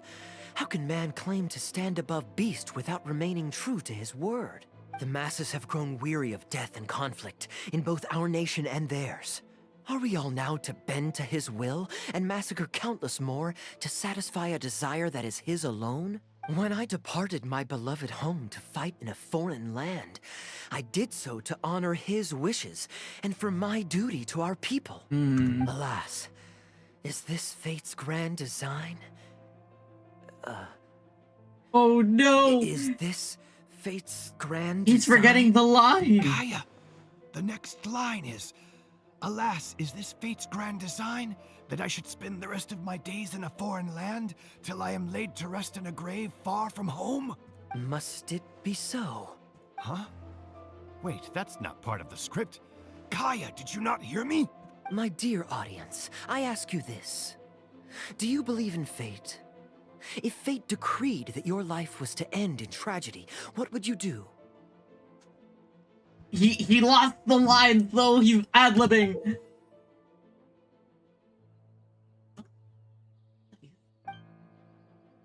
Why didn't you just throw the prop to me? Seems like improv with the audience. Guess I should play along.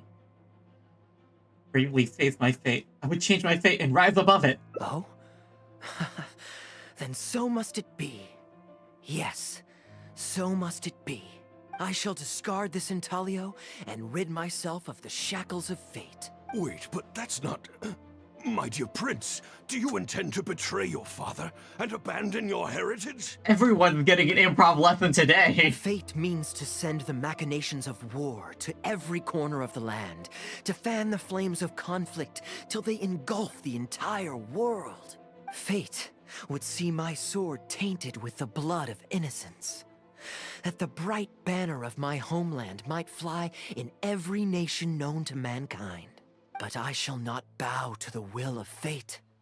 I am no pawn in heaven's plan. Bravo! Where did this guy come from? Is he one of the new hires?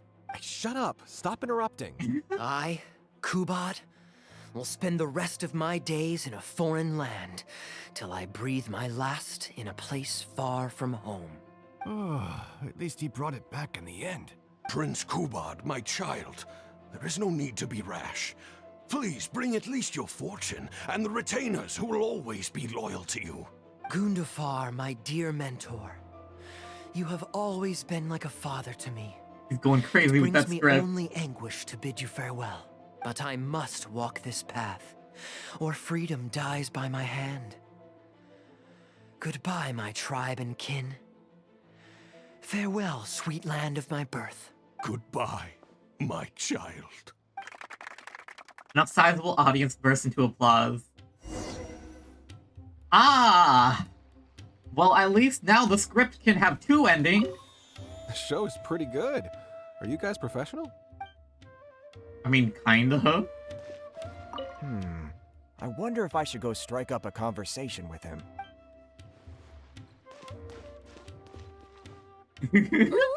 It's Prince Kubad. Could I please get your autograph? Why, certainly, ma'am. Ooh, thank you. I'll just go find a pen. I want an autograph too, Kaeya. Just an autograph? Well, you can get one of those at any time. Acting is quite fun. If there ever came a day when I left the Knights of Favonius, I think I might go into acting full-time.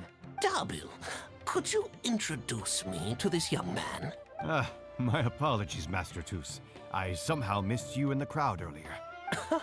I was some distance away. I just came over near the end after I noticed a large crowd gathered around the stage. This one's fun. The performance was outstanding across the board. I knew that the poor turnout over the past few days was just bad luck. It was only ever a matter of time before you hit it big. The improvised section was particularly good. I think you could include some improvisation as a staple in future performances. As for the prop he threw, no need to get it back. It's fairly cheap anyway. Thank you, sir. And a big thanks also to our wonderful prince.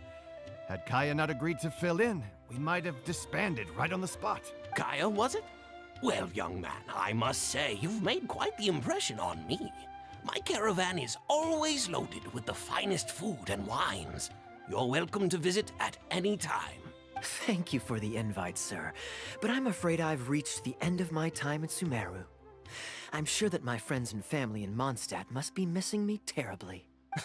Well then, consider it an open invitation. Once you've been bitten by the travel bug, my friend, you'll be getting itchy feet again before too long. Yep, seems like Kaeya, he's been traveling to Sumeru and back a lot. My door is always open. If you're ever interested, please ask Darbil to reach out to me. Darbil, we can continue discussions on the sponsorship once you've wrapped up today's show. I'm going back to the inn. Thank you so much, Master Toos. I'll see you shortly. Seriously, Kaeya, thank you for bailing me out again. You're a good guy. May the gods bless you. You know, you should stay for a few more days. I owe you a meal at the very least. Darbil, Asgar is back. He lost track of time playing Genius Invocation TCG. Damn. You've got to sort him out. Genius Invocation again? Ah, that does it. That kid's not getting away with it this time. Please excuse me, Kaeya. I will be right back. Sure, there's no rush. Alright. Okay, I think they're all gone. Let's slip away now while we can. Kaeya, what's up? Why do you want to dip so quickly? You're quietly with Kaeya. Ah.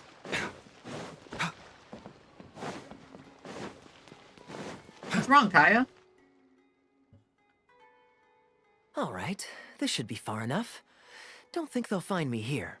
Didn't want to stay for a free meal sometime? People were starting to expect a lot of things that I didn't sign up for. Besides, the missing actor is back now. Darbil shouldn't be needing me to stand in again.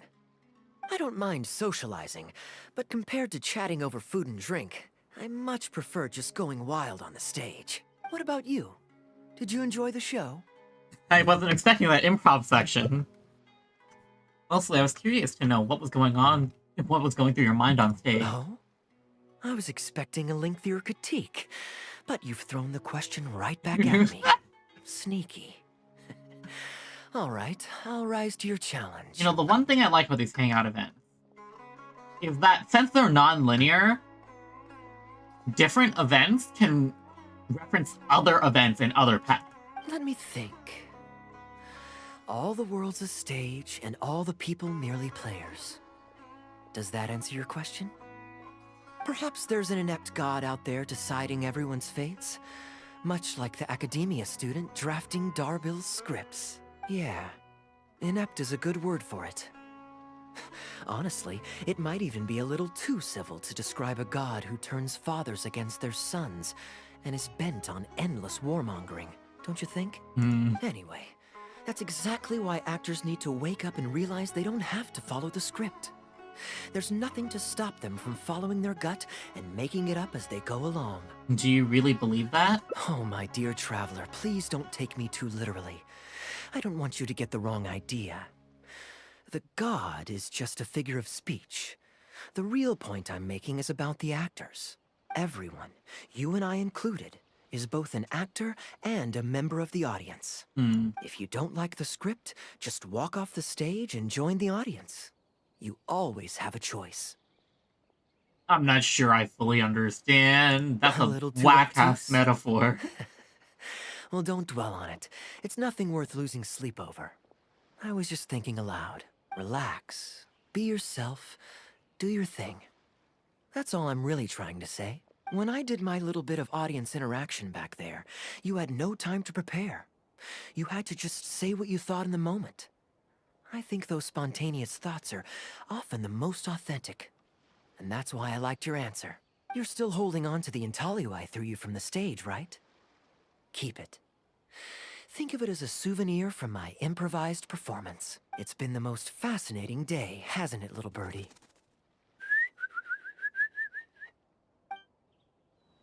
All right, there we go. Oh, that's a nice picture. And that is all of this. I did not expect this to take 3 hours. Oh, jeez. The pads are really split this time. Like, if you check, like, Kave's, it's...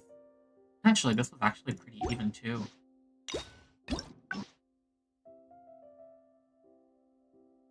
Yeah, it feels longer than the other one. I didn't really enjoy a lot of the Mondstadt ones. It was nice seeing everyone again. But I felt like it was just too much of just hanging out with Keaya, right? I like this one with Captain Wu just because I think he's a funny NPC to add in. This actor one was also really fun. I did enjoy it too. But that's about it. Anyway, it's getting a bit late. So I hope you all enjoyed. If you did, please consider hitting the 4 YouTube buttons, like, comment, subscribe, notification bell if you want to catch more streams. I usually stream on Mondays and Fridays starting at 8:30 p.m. Pacific time. All of my streams are archived in this channel if you want to go back and watch them. Or if you're watching it on the playback right now, hi, how are you? Hope you're having a great time. I have socials I rarely use, credits in the description, and on the channel page. And I think that's it. Yeah, I gotta dip. I don't know what's up with me and making super long streams nowadays. Jeez, it's becoming a trend, isn't it? Anyway, I hope you have a great rest of your morning, night, afternoon, wherever, whenever you're watching this. This is your Captain Ren Clomos signing off. Goodbye, Star Marauders, and stay dreaming!